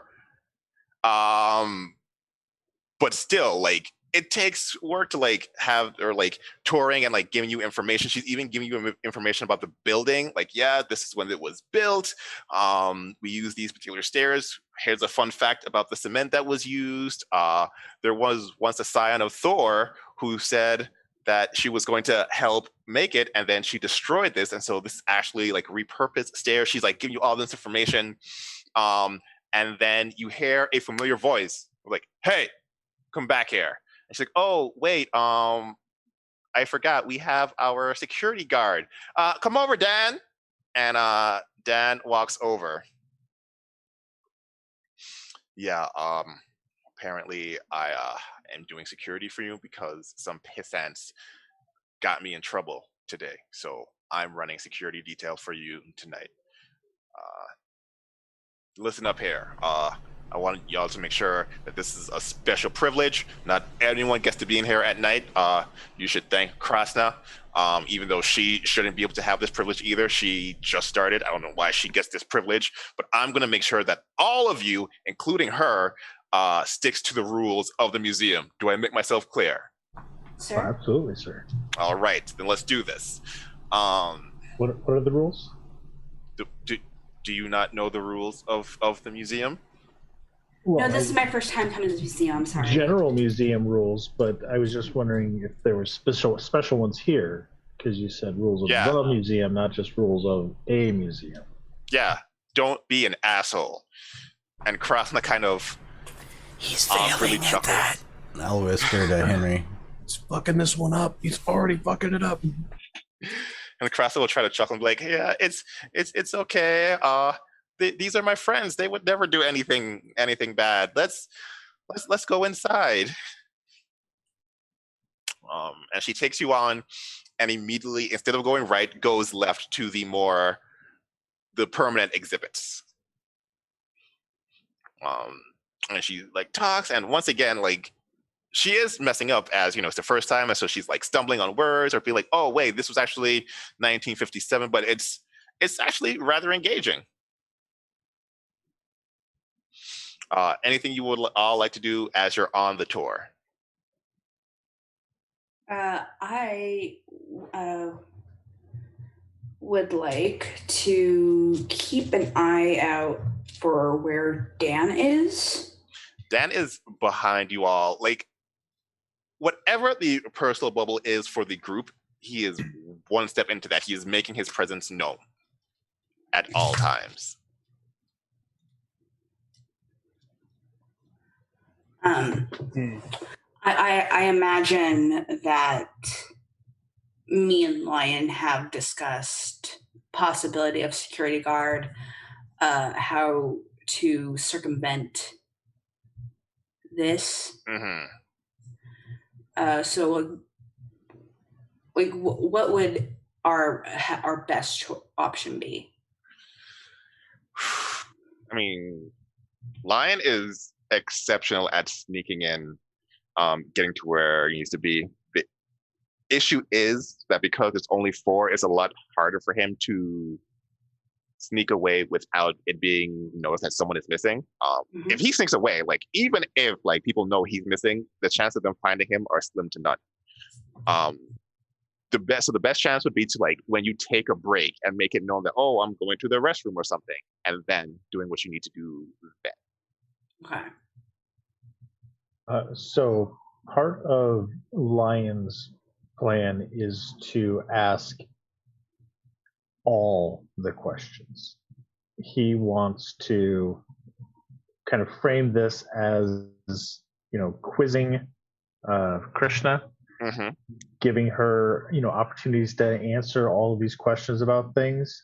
Mm-hmm. But in reality, he is trying to drag this out as long as possible. Right. To anger Dan. Are you attempting to do this while making sure that Krishna is still comfortable? Like a very openly, I'm asking you this because I know you know this. I was Or is gonna, that- yeah. Okay. I was gonna say, Yes. as Lion is doing that, I'm going to be standing behind her, behind Lion, giving her the thumbs up when she says something really clever, because trying to help her. This is all crouched in a his cover is that he is asking her these questions that are kind of the things that people may ask, just to give her a chance to kind of stretch her legs, to build her confidence that she knows what she's talking about. Gotcha. So in the first three, really catch her off guard, and she starts to get a little I don't know if I can do this, but after she answers the first one correct, and fortunately you got this, she starts to understand what's happening and get a little confidence. And so not only does she answer all the questions, she answers them in however much detail you want, which is a lot. So Yes. before you even leave the first exhibit, Dan is tapping his legs. He's just how long is this going to take? He hasn't said anything yet, but you can see his brow is furrowed. He is not happy.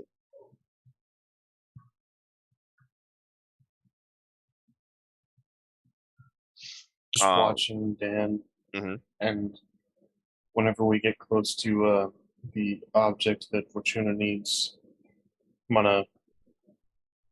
that's when I'll make my move. Just keeping an eye out for Dan and where he's at. I have a feeling that moment is going to be taken advantage of by two or more people. So you spend the first 45 minutes in the first room, which usually takes maybe 15. And by the 30-minute mark, most of Fortuna's you're doing a good job. It starts to be undermined by Dan's background chat. Oh my god, you cannot be this dumb. It doesn't take this long to explain something. How are you even a tour guide? No one's gonna be there. All right, Dan. All right. Why don't you keep your fucking mouth shut?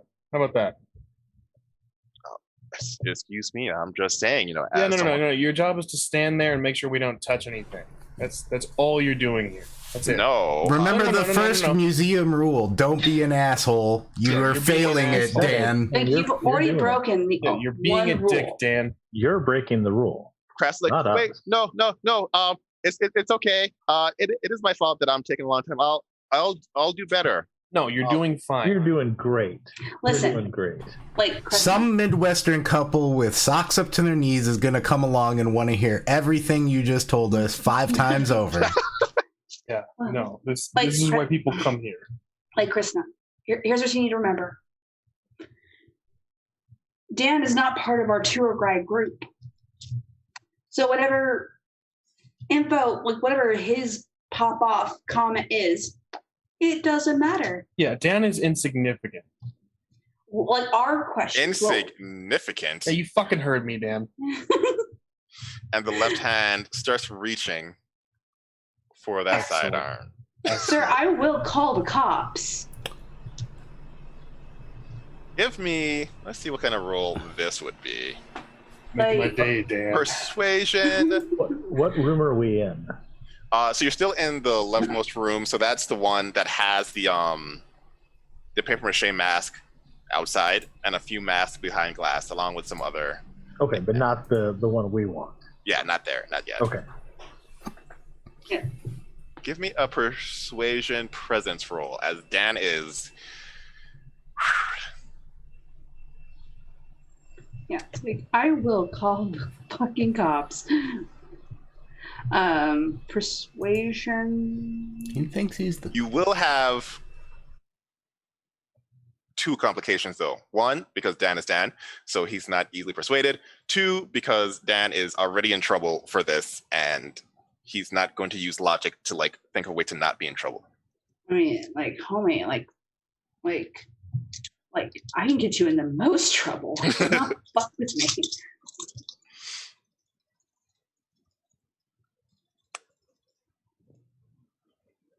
I have a backup if this fails, just in case. I didn't want to use it yet, but I guess I have a backup if this fails. I have one too. I'll just punch him in the throat. 4. Okay, so you do buy off the complications, and so he's like, just hurry it up. I'm tired of wasting my time with people who think they're special. God, you're trash, Dan. Oh, God, who hurt you? And Who hurt you? who hurt you? Dan, if you need therapy, I will pay for it. I find in my time with, I run an orphanage, I find that most of the angry children, they're not really angry. They're scared or sad. Which is it, Dan? Are you scared or sad? Are you calling me a child? Basically, yeah. You're certainly You're acting like it. one. All right, let's not antagonize Dan anymore. Persuasion subterfuge check, this time with 3 complications. Oh, God.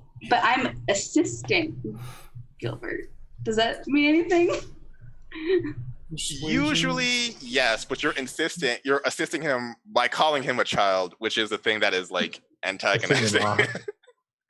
Oh, guys, this isn't going to go over well.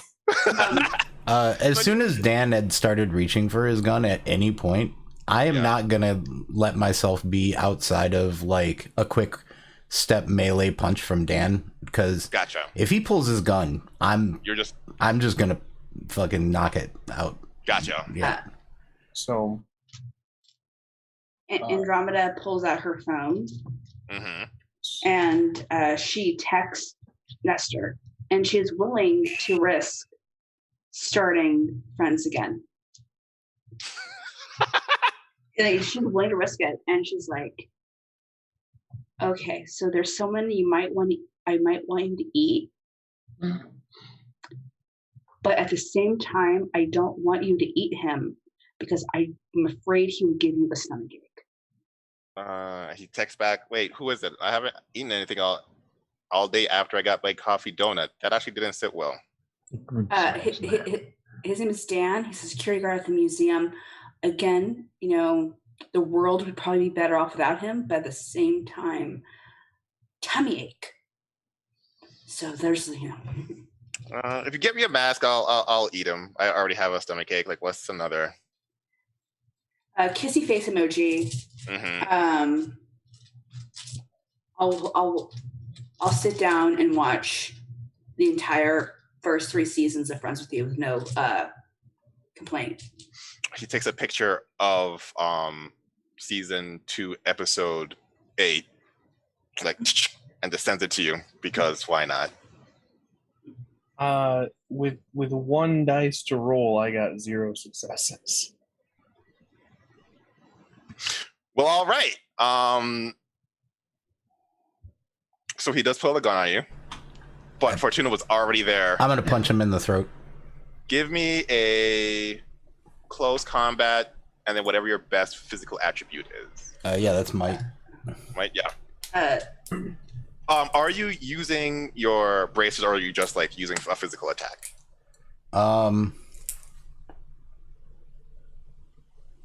What? So with the bracers, I don't know. I don't want to like upgrade it to lethal damage if that's what they do. I'd rather this just be bashing, or whatever, like. Yeah, you would probably be safer with the physical. Like you can. If I think I would risk actually long-term like hurting him.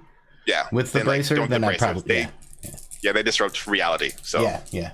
No. Even non-lethal is still like fucking some shit up. Andromeda takes a picture of Dan and says, "Oh yeah, this is him."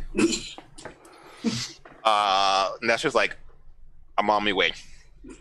I just got to finish this episode, this season. I just got to finish." You take a picture of him pulling a gun with like a a He's a woman's fist coming at it, like that Richard Spencer. Who was it that got punched? The Nazi, Oh, yeah, the famous Richard, punching Nazi. Yeah, Spencer. So wait, he needs to finish this season, and he's on episode 2. 8. Season 2, episode 8. Oh, episode 8 of season 2. Okay, yeah, that's only like 12 episodes. He'll be here in no time. I'll be there soon. I just gotta power through. But he's on his way. You do get a picture of a fist as the gun goes flying, and Dan's like, "Oh, you done did it now," and pulls out a taser. I'm thinking we're about to have a fight. I think it already started. Yeah. Yeah. All right. No, we're not. Hold on. He took the punch. Because I was actually trying to like knock the wind out of him. Oh, well, yeah, you did have enough successes. Let me see Dan's like defense. I'm trying to like make like I literally went for a throat punch, like just to try to make him like fall, like so that he couldn't even talk shit after. Yeah, no successes. So he just drops the gun. It's like,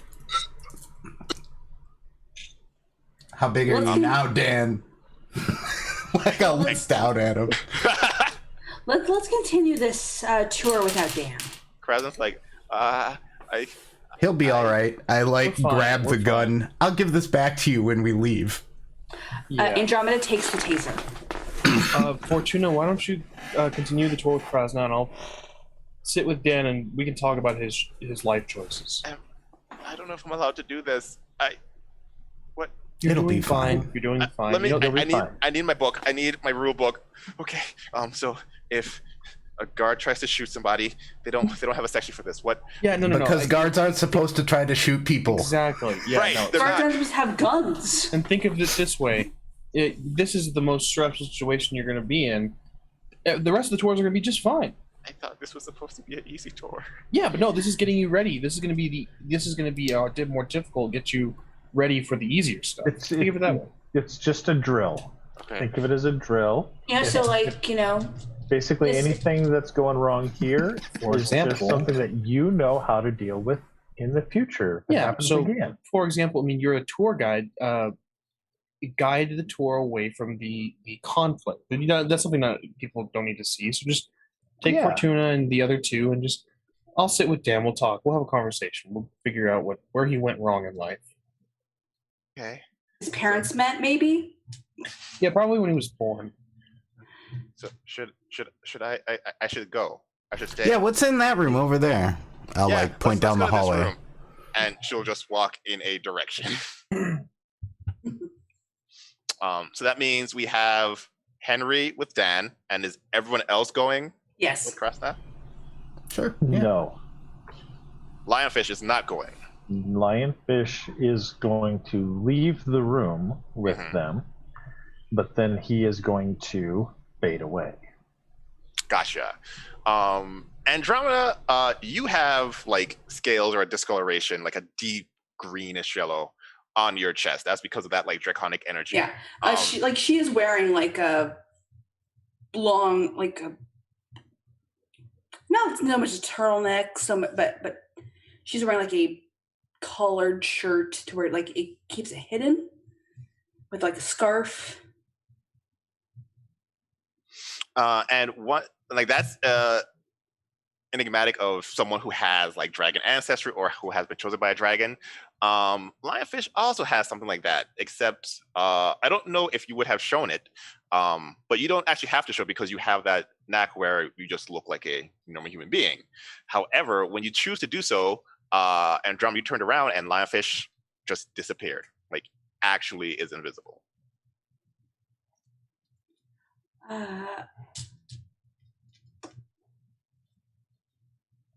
She knows this, so she's just gonna be like, I'll text. Like we can just continue with the tour. He told me he had to go to the bathroom. I should show him where the bathroom is. Should I go in the bathroom with him? I shouldn't do that, should I? No. Like he's a smart guy. He'll find it. Right. He'll find us. Okay. So we can the two of us will just continue on. Okay, where? I guess we'll go in this room. Oh, the ocean room. Would you like to see it? I can give you a tour for that one. Oh yes. Okay, yes. Follow me. Um, so she starts showing you. She is much less savvy than she was a few moments ago. Like she only had like 4 people on her tour, and she's already lost 2 of them. She lost 2. The security guard tried to shoot somebody. She really wasn't prepared for this one. And so, but she like rushes through, and it's like, okay, and this is the secret, super special mask. I have a key. If you wanna see it. When they enter that room, they will find lionfish in there. Okay. So door opens, and then it's like, oh, is this the bathroom's not this way, is it?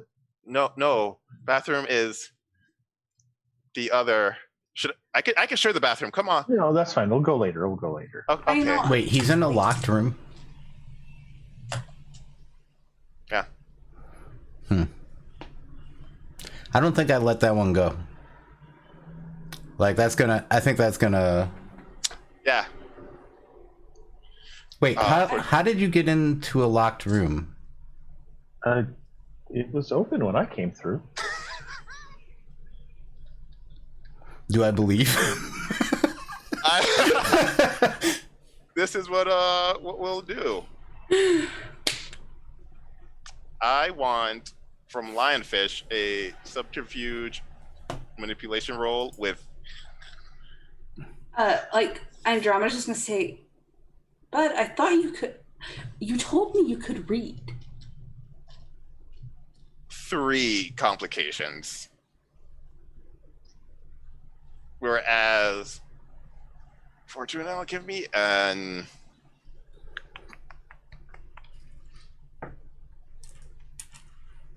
intelligence. An intelligence occult roll, because this is some like Okay. magic hey that's happening. Yeah. Makes sense. Because you know that the security is intense. You can't just find yourself in this room. Alright. Unless somebody was really bad at their job. Despite the 8 dice pool, Dan. that was 1. Damn. It was Dan's fault. So See, we're just building. You know. I got 2 successes, so I did not beat the 3. Did not know. Yeah. So even though like it absolutely makes sense that it's Dan's fault because Dan is the worst. Still, there's something's happening. Like he disappeared, like straight up disappeared, and then just found himself in this like locked room with as much security as you've ever seen. I'm curious to know what it means to imbue one awareness. Right. So to imbue an awareness, you have 1 awareness for this round. To imbue awareness means to use it for this scene. But you'll get it back once the scene is over. Okay. I would like to activate Eerie Light. And remind me, what does Eerie Light do? You create a wave of moonlight that fills all spaces within range. Anyone caught in the light begins to hallucinate. These hallucinations are based on their own knowledge and experiences, but are twisted and strange. It becomes impossible to discern truth from lies or hallucination from reality. It serves as a condition in which the characters have a +2 complication to discern fact from fiction. Gotcha. And so I'm assuming like everyone is just going to be hallucinating. You're not going to like pick like to save anyone. I don't think I can. True. Yeah, you can't. So Lionfish. Anyone that can see me, basically, anywhere I see is just is bathed in moonlight. Yeah, and like starts Lionfish, to. You see Meg. Meg has 9 tails, very different from her usual 4. And she has this malicious grin, which has, Kitsune are like trickster spirits, but this is different. Like, I should be afraid different. Andromeda. Yes. You see friends. Oh God, no. Like, it's just on the wall, and as much you try to turn, it's like someone is keeping your head on that wall. You cannot turn away. Actually, in the coffee shop. Yeah.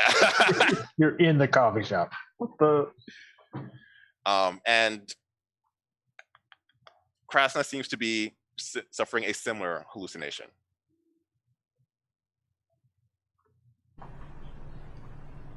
So my goal with this was basically to start spinning a tale of Dan going insane, breaking the thing and destroying the mask. You want other people to believe that, or? I'm just going to start talking about it while they're hallucinating. Whatever their minds decide to believe is up to their minds, Gotcha. I suppose. And I'm going to yell down the hallway at Henry to bring Dan and to close his eyes when you get near me. Probably knowing this trick from our previous dealings. Henry. All right, Dan. As soon as Dan is able to breathe, he's going to swing at you. I will take the hit, but then immediately after taking said hit, by take the hit, I mean just not. I mean, trying to dodge out of the way, but not doing anything crazy to move. Ooh. Roll me a defense roll that should be on your sheet. Copy that. 3. Because Dan got 4 successes. Dan does not like you. That's fair. It's okay. Me and Fortuna have his taser and his gun. I got 2 successes. Okay. So he swings right at your knee. You take 1 bruise condition as he like kind of knocks your knee out of his socket, and you have a +1 complication for anything that uses your left foot. All right, good one, Dan. All right. It sure is a shame that you went crazy and, stole that mask from this museum. I will use pronounced guilt. You asshole. Explain to the group what pronounced guilt does. I declare a target guilty of a crime, and it becomes true. The target need not actually be guilty or even associated with the crime, but the moment you declare their guilt, all the evidence lines up. Yeah. Speaking of which, I take Dan's gun and shoot the case holding the mask. You said it was bulletproof earlier, but is a bulletproof thing actually bulletproof? That's a good question. So the first shot does not go through. However, there is a massive dent. So while it can reflect 1 bullet, you get the feeling that the second bullet, or at least the third, is going to go through. I just say that's enough for evidence, and then I punch it with the bracers. Oh, then yeah. Yeah. So as this is happening, you all are in this reality where you're starting to realize that Dan stole it. Dan is I had to have stole it. That's why I've been so angry. Dan fully believes he stole it, but now that means no one can leave. You should run, Dan. The cops will be here soon to arrest you. You should run. No, I have to clean up there can be no evidence, and he's going to reach into his boot, pop out a knife. Uh-oh. No witnesses. No witnesses. Roll me a defense because he got 2 successes this time with the knife. With I still got his taser. I just still got his gun. Yeah. With pronounced guilt having been activated, it doesn't ask me to imbue a legend or anything. But I also, since he's taking a second swipe, activate Among the Stars. Yeah. Solid. It says roll my max skill. I don't know what my max skill is. Explain what Among the Stars are and then I will tell you the next skill changes based on the skill being used. It says roll your next skill and spend a momentum for a number of turns equal to the successes. Take on the form of star stuff, adopting the bleak void of space and pinpricks of light from distant stars. In doing so, you become intangible, but extremely dense. Matter bends around you, allowing you to pass through the smallest of cracks or shore open the largest of spaces. Weapon attacks bend away from you. Metal wraps around the density of your shape, and attackers find their fists slow to nothing as they enter your radius. When the effect ends, your body reverts to normal, but the matter you twisted remains. You moved it. Give me an occult stamina roll. Copy that. As the knife is coming to you, and you just allow your form to take on this form of deep space with nice glinting stars in there. That'll be 3 successes. Returns as right before the knife pierces you, his hands stop as you just look of deep space. Yeah, this is gonna get weird, Dan. And Dan is just standing there like, what are you? You should run, Fuck Dan. are you? You should run, Dan. Yeah, I'm gonna say that's enough to have Dan just like book it. That'll do it. Solid. Oh. Inside, Fortuna, you don't even need to roll. Like with those bracers, you just rend reality asunder, and you have a mask. Yeah, I was gonna say, I assume like Fortuna punches the other side so that there's a nice bullet hole in one side of it for the like evidence. Yeah. And then punches the other side of it, but like the punch shatters through reality, kind of like Lilith did earlier. And then she'll just put the mask in her purse and start acting scared and let her awareness be unimbued. Give me an occult cunning roll. Sure. Or also, I don't know if the others. I feel like the others get an action or two in there too. So. Oh yeah, like they are hallucinating, but they are still cognizant-ish. You said occult cunning? Yeah. All right. 6.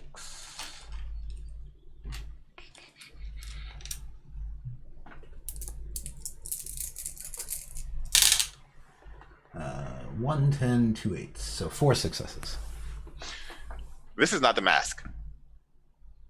If it's the mask that you thought it was, you should feel power radiating from it. Like it should be like hot to the touch. Like you should have to be using all of your occult knowledge to stem this thing from taking over your yeah. And this just feels like wood.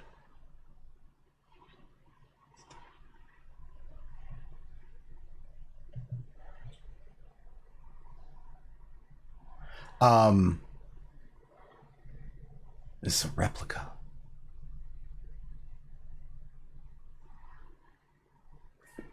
I'll let other people do some actions for a second.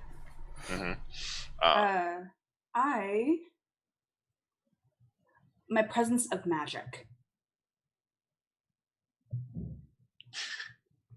As you sit in the friend's cafe, there is... Wait, is this an active ability or is it like a passive, like you always feel it? It says, you always know when you are near an object or place of true magical or sacred power. How this manifests is up to you. When you came... Ask the story guide if an object is magical or sacred, and she or he must tell you honestly yes or no. This bypasses the need to make any kind of occult roll to identify a place or object of magical or sacred power. Okay.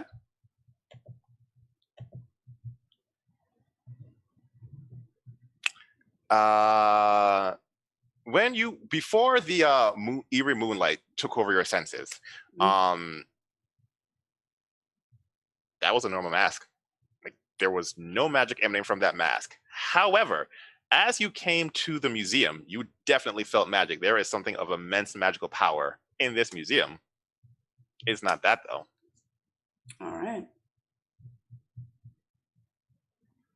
In fact, like as you were touring, like you always, like you felt like this power was there. You're not sure like if it was in this room, in the other room, maybe it's in the security, maybe that's why Dan is such a dick. Like there's something happening though. Okay.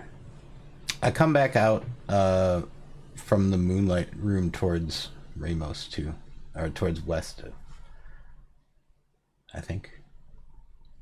By the time you get there, he's still all like, ooh. Did Dan drop his keys? I'm gonna roll for that because he didn't have his keys out, but he like. You know, he had him on one of those little spring-loaded lanyards. Rent a cop here. God, I hate Dan so much. Fuck Dan. Fucking dropped Dan. him.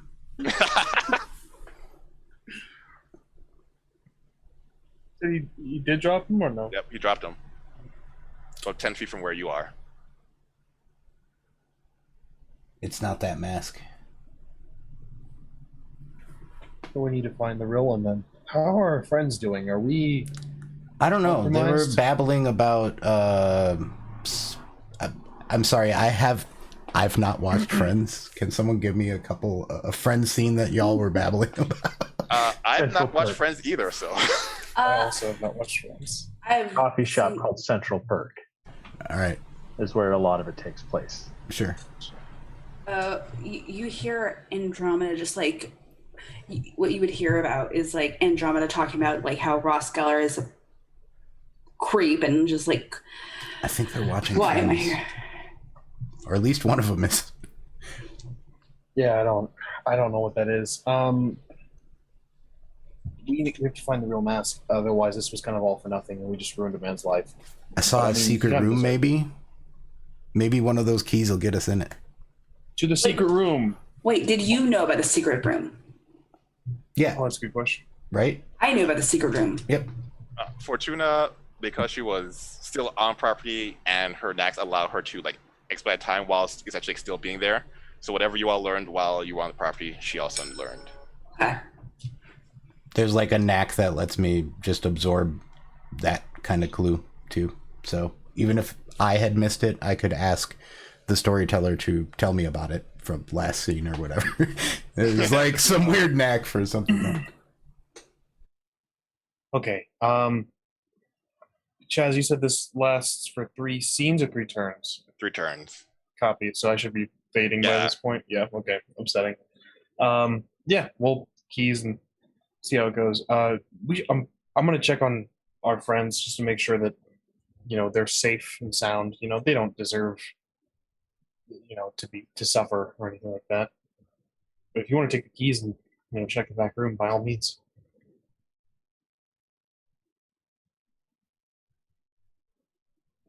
Think you may be Muted. I'm sorry.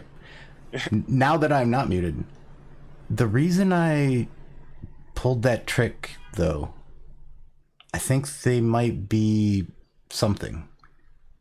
One of them was in the secure room before we went in. Be careful. well. Absolutely. Team High Scope. I'll go over to the group that is. They're still hallucinating, I think, right? Yeah, I think the This is a way moonlight. to It says as long break as it I'm down, as yeah. long as I'm still imbuing awareness. So I Yeah. assume until the end of the scene, or I cut it off. Yeah. Henry, you go over there, and they're not looking great. I mean, nothing is physically wrong with them, but they are concerned for various reasons.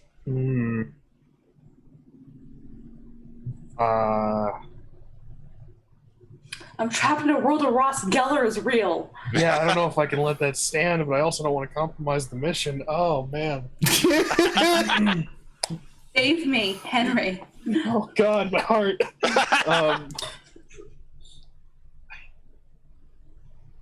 If you want me to turn it off, I can. I'll yell from like as I'm like. Yeah, turn it off. She's talking about Ross Geller as if he's like a right person in front of her, and it feels wrong. Oh wait, you've been saying Ross Geller's name out loud. Yeah. Every time you say that, you get a text from Nestor. Oh no. Right? I know, right? That's all it says. And he's not getting any responses. So and normally Andromeda would respond to a text message. Right. Like she's never not responded. Especially to this many text messages in a row. So far this has been about 5 minutes, we'll say. Just be careful. One of them can step through walls. Understood. Henry, as you walk in, you hear another text message come in.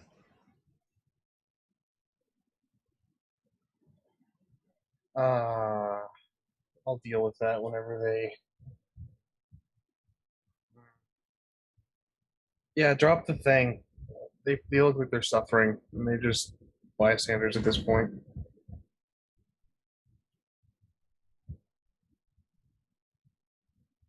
Drop it. I do. Yeah, I say I don't think they're bystanders, but I'll drop it. If I they trust ask, you. then understood. You all come to. It was the Krasna. power of the mask. He stole it. If they Krasna, believe it, they are like, bystanders. They were still in it. Krasna, as she comes out, like backs up to the wall and starts like hyperventilating as that was It's okay. It's gonna be okay. Why did Yep. Dan steal the mask? Dan took the mask, and he went a little bit nuts. But, you're safe now. He's gone. Everything's fine. How about you two? Are you guys all right? Oh God, thank God, Roscoe What isn't real. was that? I don't know. I honestly don't know. Whenever Dan grabbed that thing, things got real weird. I don't know. I don't know what that was. Krasna gets up and says, "I guess I better start cleaning up. Are those?" No, Cresta, you don't clean. No, I have to. I'm No, just this gonna is a pick up my crime tea. scene. This is a And crime scene. I have to. Cresta, look at me. And Andromeda puts like her hands on her face and she's like, look at me. If you put your hand on her face. Yeah. She's there. There's some powerful magics coursing through that little child. You don't know what it is, but like there is some magics happening. If you clean this, if you clean it up, that's aiding and abetting, and people are going to think you were helping Dan. But I didn't. I was so- giving you a tour. Why did I give you a tour? I don't know how to give people tours. Okay, Sweetie, I have to go. I have to go. Where? And she like runs into the wall and starts like trying to shove a key into the wall. How do I get up here? Andromeda puts her hand on her again, and feeling this magic, she is going. I would like to hold on.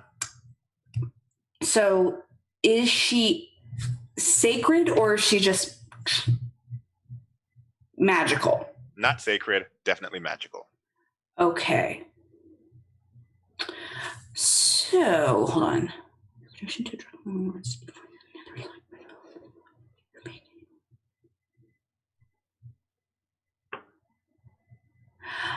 I would like to use my link to the past to see if I can figure out what it is. What does Link to the Past do again? Your connection to draconic memory runs deeper than others, allowing you to delve further into the web of connection. You may gain one additional memory condition and may invoke one memory condition twice per session. A second purchase of this knack allows you to make a knack skill roll. On any successes, one of your broodmates may also invoke one memory condition a second time per session. Gotcha. So then what we'll do is give me an occult intellect roll, and then you'll have 2 enhancements on that roll to see if you can figure out what this magic is. Okay, so by the way, you never checked your text messages, did you? I didn't even realize to check my text messages. Excellent. Okay, hold on. So 3, 8, 10 dice.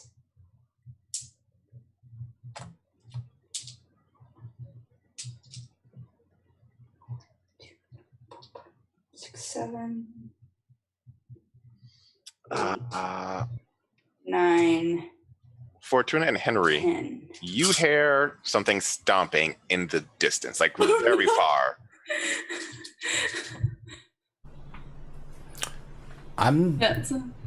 You said stomping?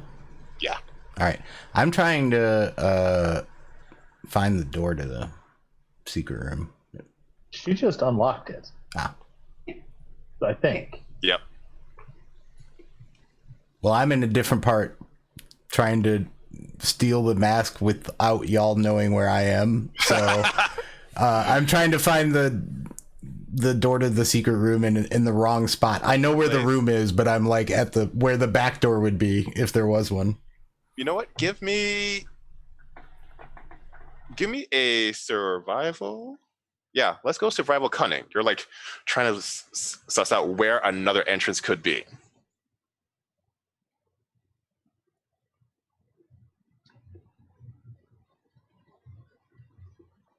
That's a fat no successes. No successes? No. I can't find the damn door. So you channel the memory of this creature and you see a few things. You see deep, dark, abyssal water. Whatever this creature is, it is old, ancient, and it like exists where there is no light. You get the feeling that it has multiple hands, like 8, maybe 10 arms. You see images of this creature fighting eldritch horrors. This is a large squid, a kraken, if you were to be so bold. And the last image you see is of this creature attempting to enter what looks to be a beauteous sunken city and being repelled by magics and swimming away to find another entrance into the city. Okay.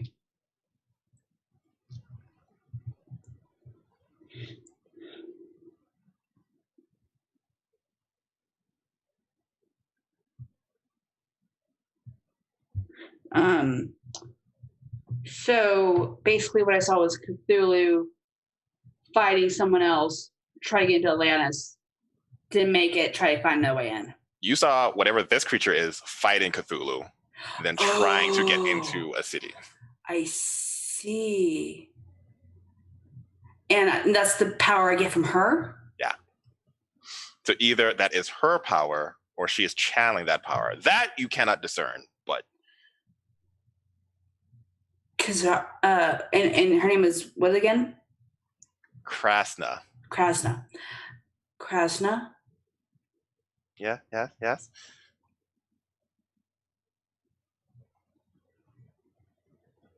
What happened? I think Dan stole the mask, so I have to get the second mask to replace it. No. You should get the second mask. You should get the second mask to replace it. I have to get the second mask. Okay, and she unlocks it and slides open and walks to the back and touches the mask and like clutches it to her chest and then looks at you, Andromeda, and then turns into water and splashes down. Oh, Mask 2? is the mask? Yeah. Yeah. Fuck. Oh, Hmm. fuck. Oh, okay. So where was that paper mache one? Well, before you could ask that, a massive foot comes crashing through the museum, and an elongated neck like reaches down. And I was like, "Oh, you're alive? Why didn't you answer my text?"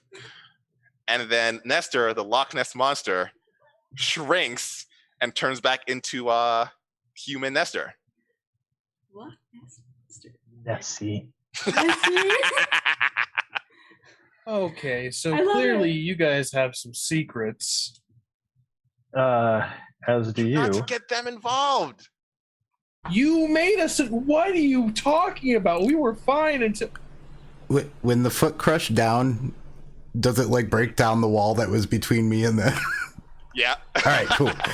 I'm just, that's what I was picturing. And I'm like standing there with the keys like... And Nestor's like, "Hi. Oh, I remember you all from the coffee shop." Yeah, I think we may have just released something rather powerful on accident, trying to get you a mask. We found you one. What happened in here, Henry? You guys were here to steal. They're here to steal the mask. No, we saw. Oh, do you want this one? I tossed. Andromeda's like, yeah. It's not the right one. That's fine. He just wanted a mask. He just wanted a mask. Oh, did I say that? Oh, Ryujin's not going to be happy about that. Well, technically, I wanted a mask, and that mask is a mask, and that was the a mask that I wanted. I see. But you wanted the other one. Oh, okay. Yeah, I wanted the one that's gone. Apparently, there's some Kraken trying to break into Atlantis, and shit. Yeah, I think that. oh wait, you two, you didn't hear Andromeda. Can you like erase their memory or something? Did I teach you that? You haven't. Oh, can you all forget? No. Hold on a second. You see, there's a Kraken trying to break into Atlantis, And the Kraken was fighting Cthulhu. Yeah, I'm guessing the puddle of water in there was the Kraken. And she had that kind of,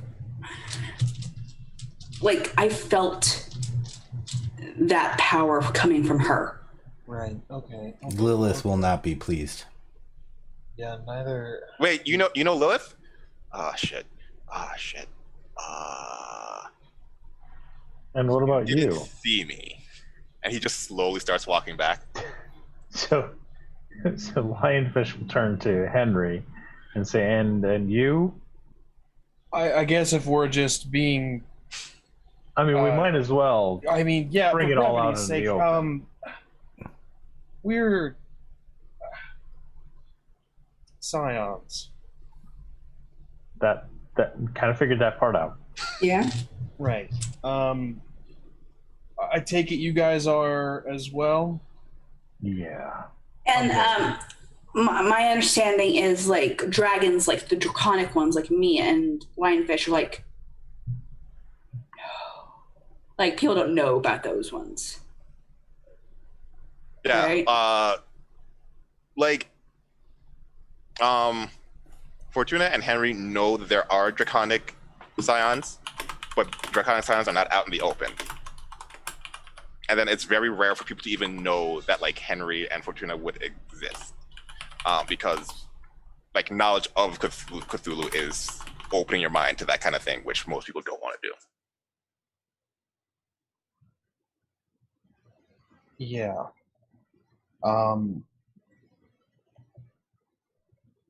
You don't have to say who or what. Yeah, That's no, fine. I'm not real comfortable just giving that information away. No offense. Neither am I, so I totally understand. Yeah. And my guy, he just really wants me to, like, give him my Netflix, and, like, watch Friends with him, Is this your guy? Really, that's really my, likes Friends. Nestor, at your service. How are you doing? Pleasure to make your acquaintance truly now. We should leave this crime scene, I feel like. yeah. We have a bigger thing. A crime scene, like, I can take care of that. If the Kraken gets into Atlantis, we all have problems, Yeah.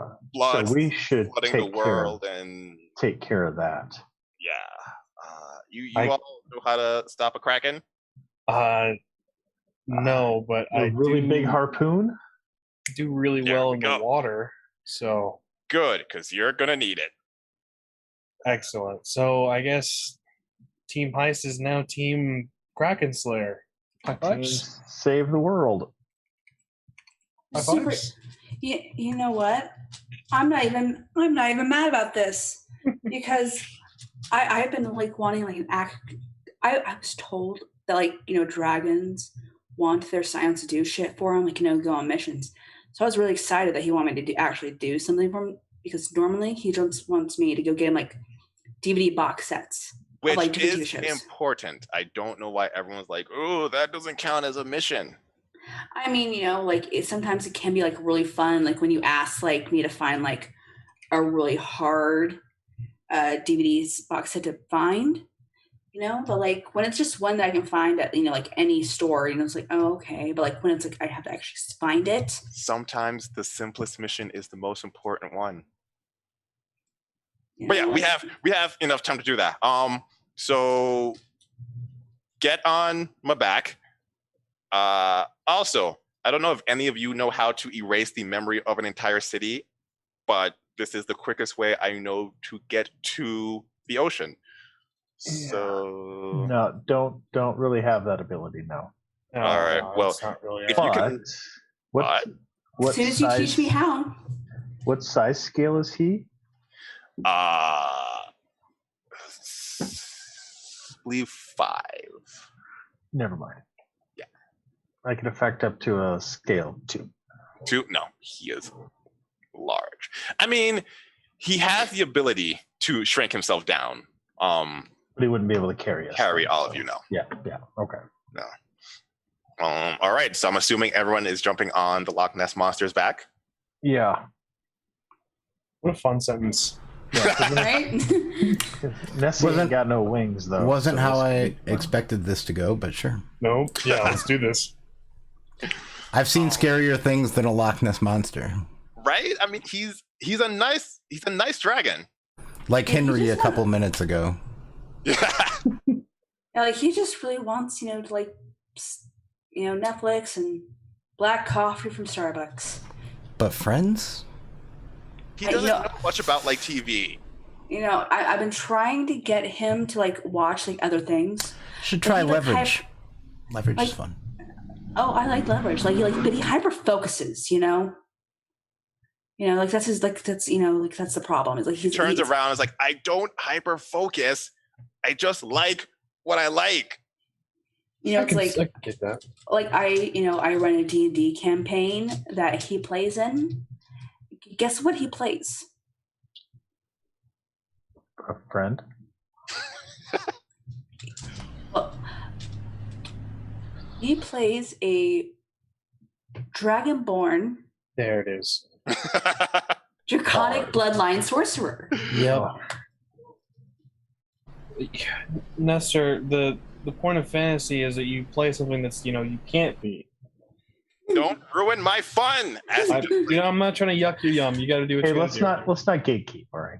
Yeah, no, you're absolutely right. You're absolutely right. You know what? When this is all done, I'm gonna start a new campaign. If y'all want to play in it, I like it. Thinking great old one warlock. okay. Henry, as you get close to the water, Oh Jesus! someone is very upset that their city is being attacked by a kraken. It's okay. I'm coming to fix it. I'm gonna fix this, and then we're gonna it's gonna be fine. I promise. Jump in the water. I can get you here quickly. Understood. I will tell my friend. I'm gonna. My guy is. I'm gonna. Feel free to follow, and I'll just dive off.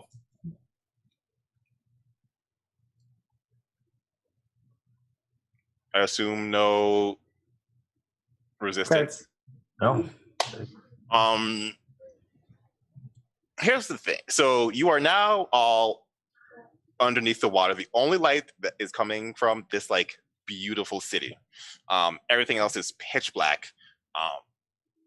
You are like being crushed by the pressure.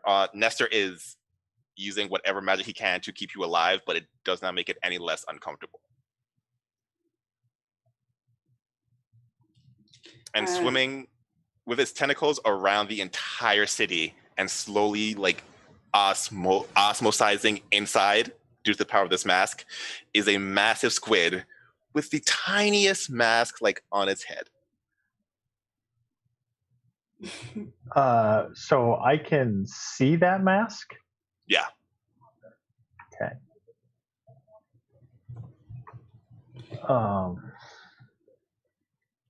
I need to get closer.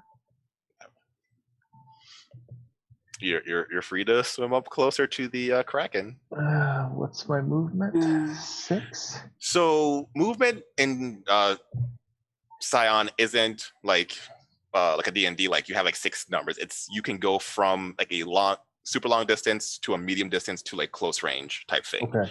The movement die is for like if you're trying to essentially like disengage from something, you roll 6 dice to see if you can escape without being attacked. Oh, okay. So yeah, so you could just swim towards it. Yeah, I'll do that. So far, And- okay, so we got 2 swimming towards it. I'm gonna get its attention. Oh, I can do that. Oh, Do you want me to get its attention? Yes. I can also get its Oh. attention. Okay. Target one enemy that you can see. Mhm. Kraken. You can definitely see it. Make a knack skill roll Mhm. resisted by the target's integrity. Right. On a success, invert the target's attitude to a -1. Pretty sure it's already fairly negative, but we're going to tank Make it all sure. the way. Yeah. Gotcha. Once the target has been enraged, you may spend momentum to drive the target to attack another character in the scene. This is Invoke Anger. sick. Ooh. So, what do you want me to point it at? Me, Okay. fight What's me, my you knack tentacle roll? bitch. Give me an integrity and cunning roll. Integrity, cunning. Oh. My life in service to Albtron. I mean, if you die, I'm just gonna like destroy your like the kids. Oh, that's not good. So you can like sacrifice yourself. Not necessarily the best choice. I didn't think this through. So because we have like 13 minutes, Mm-hmm. what I'm going to do is I am going to. So my inheritance is my friend's app, right? Yep. I would like to spend 1 inheritance and on the Kraken Mm-hmm. and use lethal weather. Ooh. What's that do? Okay. Lethal weather costs spend 1 inheritance, duration instant, subject, all enemies in 1 range band. Mm-hmm. You call up a brief burst of extreme and deadly weather, rolling an attack with survival plus highest power attribute. It serves as an attack with the aggravated, ranged, and shockwave tags. This weather can take the form of lightning, a brief but powerful whirlwind or whirlpool, or even a shower of baseball-sized hail. You can use this spell to attack enemies inside a building, but the building provides a defense bonus from +1 for a 1-story building to a light wooden roof to a +5 well-made bank. All right, they give me that survival. I believe your highest physical attribute is stamina. Excellent. Wouldn't it be whatever was the highest for that? It said power, so intellect, might, or presence, right? Oh, power, yes. Which I believe the highest is intellect. Okay. So we have the Kraken, whose attention is now turned towards Henry.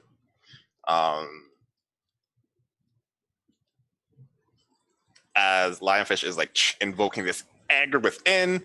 Fortuna, you are swimming towards that mask. Yeah.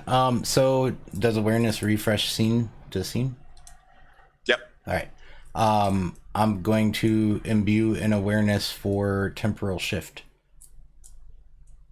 Increase the time. The other way around. Slow time.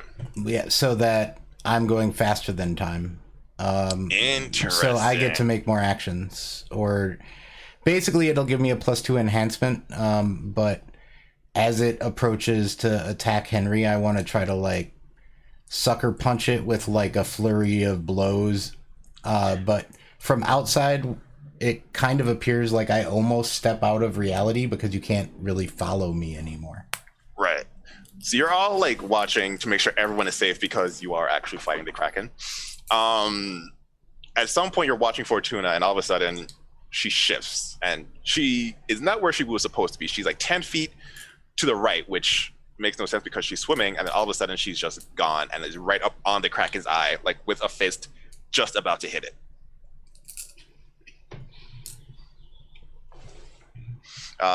Fortuna, give me 3 attacks.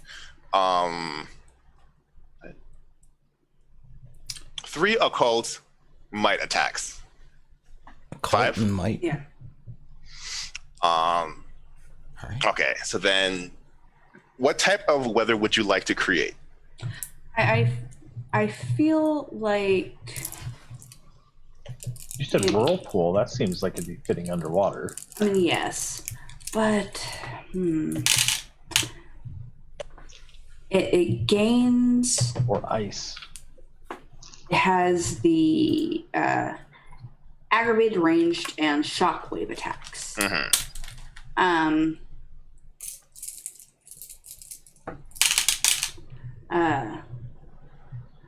Yeah. So. Yeah. So. Yeah. What happens is.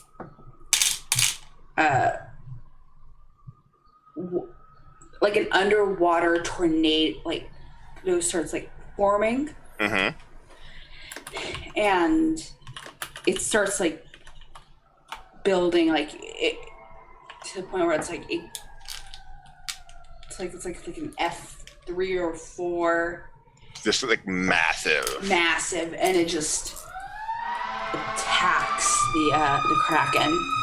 And you can see, like, not only is it like because of like the pressure of the water, it's like ripping into it. You can see like these chunks of flesh starting to like rip off the Kraken.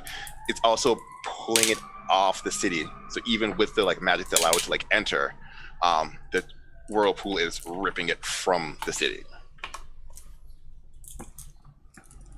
Excellent. Henry, you see a tentacle coming in your direction. Among the stars. I am void. No, boo boo. So you are a void. Fortuna, how many of those, what were the rolls for your attacks? 5 on the first, 3 and 2. Okay.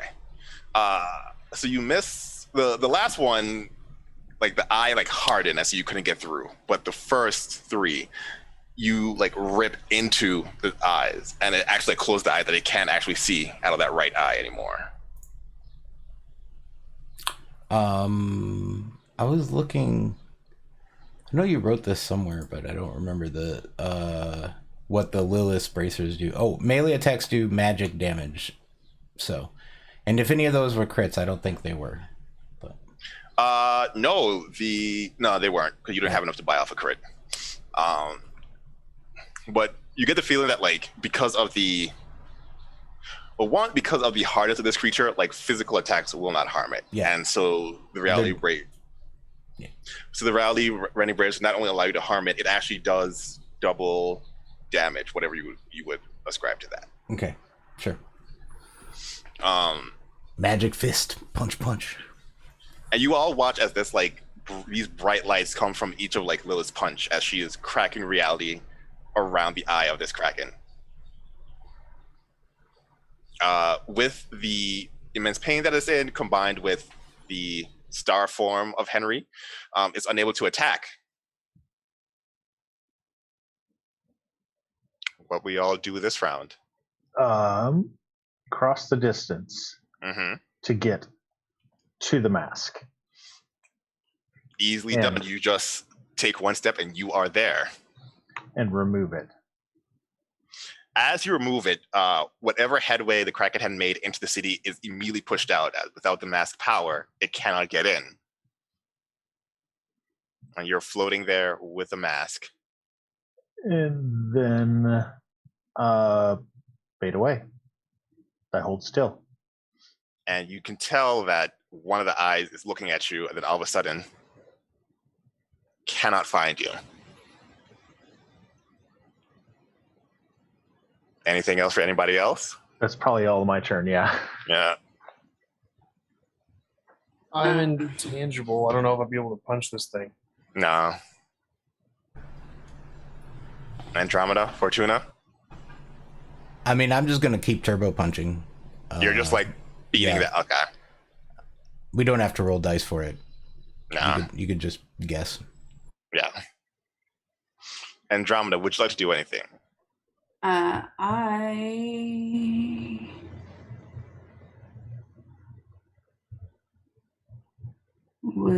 don't know what I could do.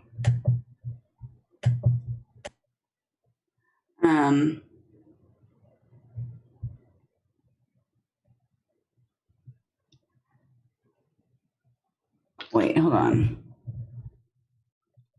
Let me think. I think I might know what I can do.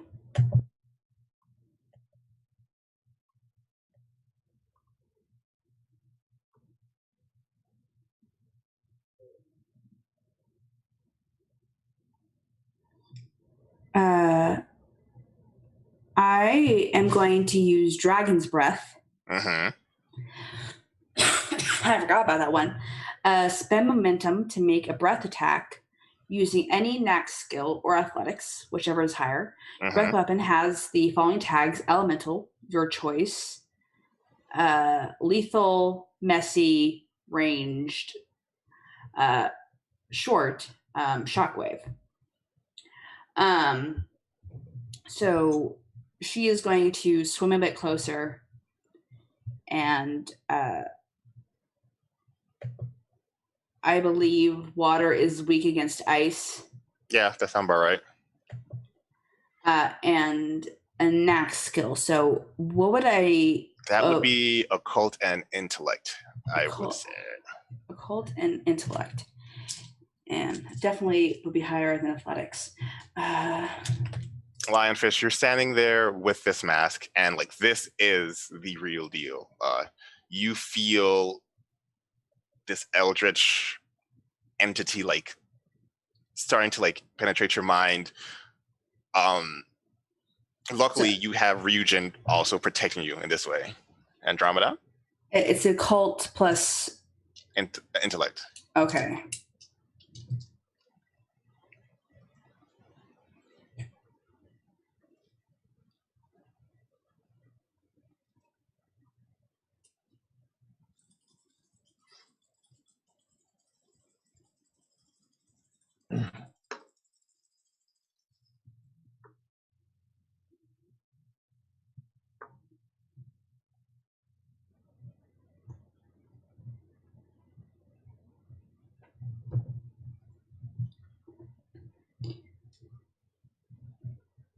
Henry, you're in the stars, and you feel a very familiar presence just swimming around you. Hi, we're fixing things. 7. Andromeda, you breathe this blast of cold air onto like the tip of one of the tentacles because that's all you can reach, but it's so cold that you actually break off that tentacle. And with that, you hear this massive scream as it like swims away into the distance. And in the back of your mind, you hear, "I'm sorry I was such a bad tour guide. Oh. I didn't want to do this. My dad told me to do it. Maybe we can be friends at another time." Oh. And the baby Kraken swims away. Come join our D&D game. Right? Come join our D&D game. This is how you actually make peace in the Scion world. Andromeda Heart just runs D&D games with the various groups. Oh god! And with that, the mask recovered. The Kraken unable to enter and having given up, you've recovered the Kraken mask, or the Drathulu mask. You've saved the lost city of Atlantis, and you've made new friends in the process. New Scion friends that can share the burdens. Give my high fives. High fives. Fortuna, what kind of character do you think you might want to play in the game? Oh, if I much prefer more modern settings, and I think I want to do a hacker. Nothing like me. I mean, I can run Cyberpunk. And as we start building characters underwater, and Nestor being like, I'm not saying we don't play D&D, but we can also have friends in the background. We can do two things at once. Things at once. You got it. But That's right. acknowledging that he's also willing to try other shows, I think that's where we're going to call it. Thank you all so much for playing. This was a blast. Thank you for watching. Because we're a little bit late, we're just going to be rating Devil and the Deep Blue Sea on Occultist Anonymous. So please stay tuned for that. It's going to be fun. Once again, thank you so much, and hopefully see you soon. Bye, everybody. Bye.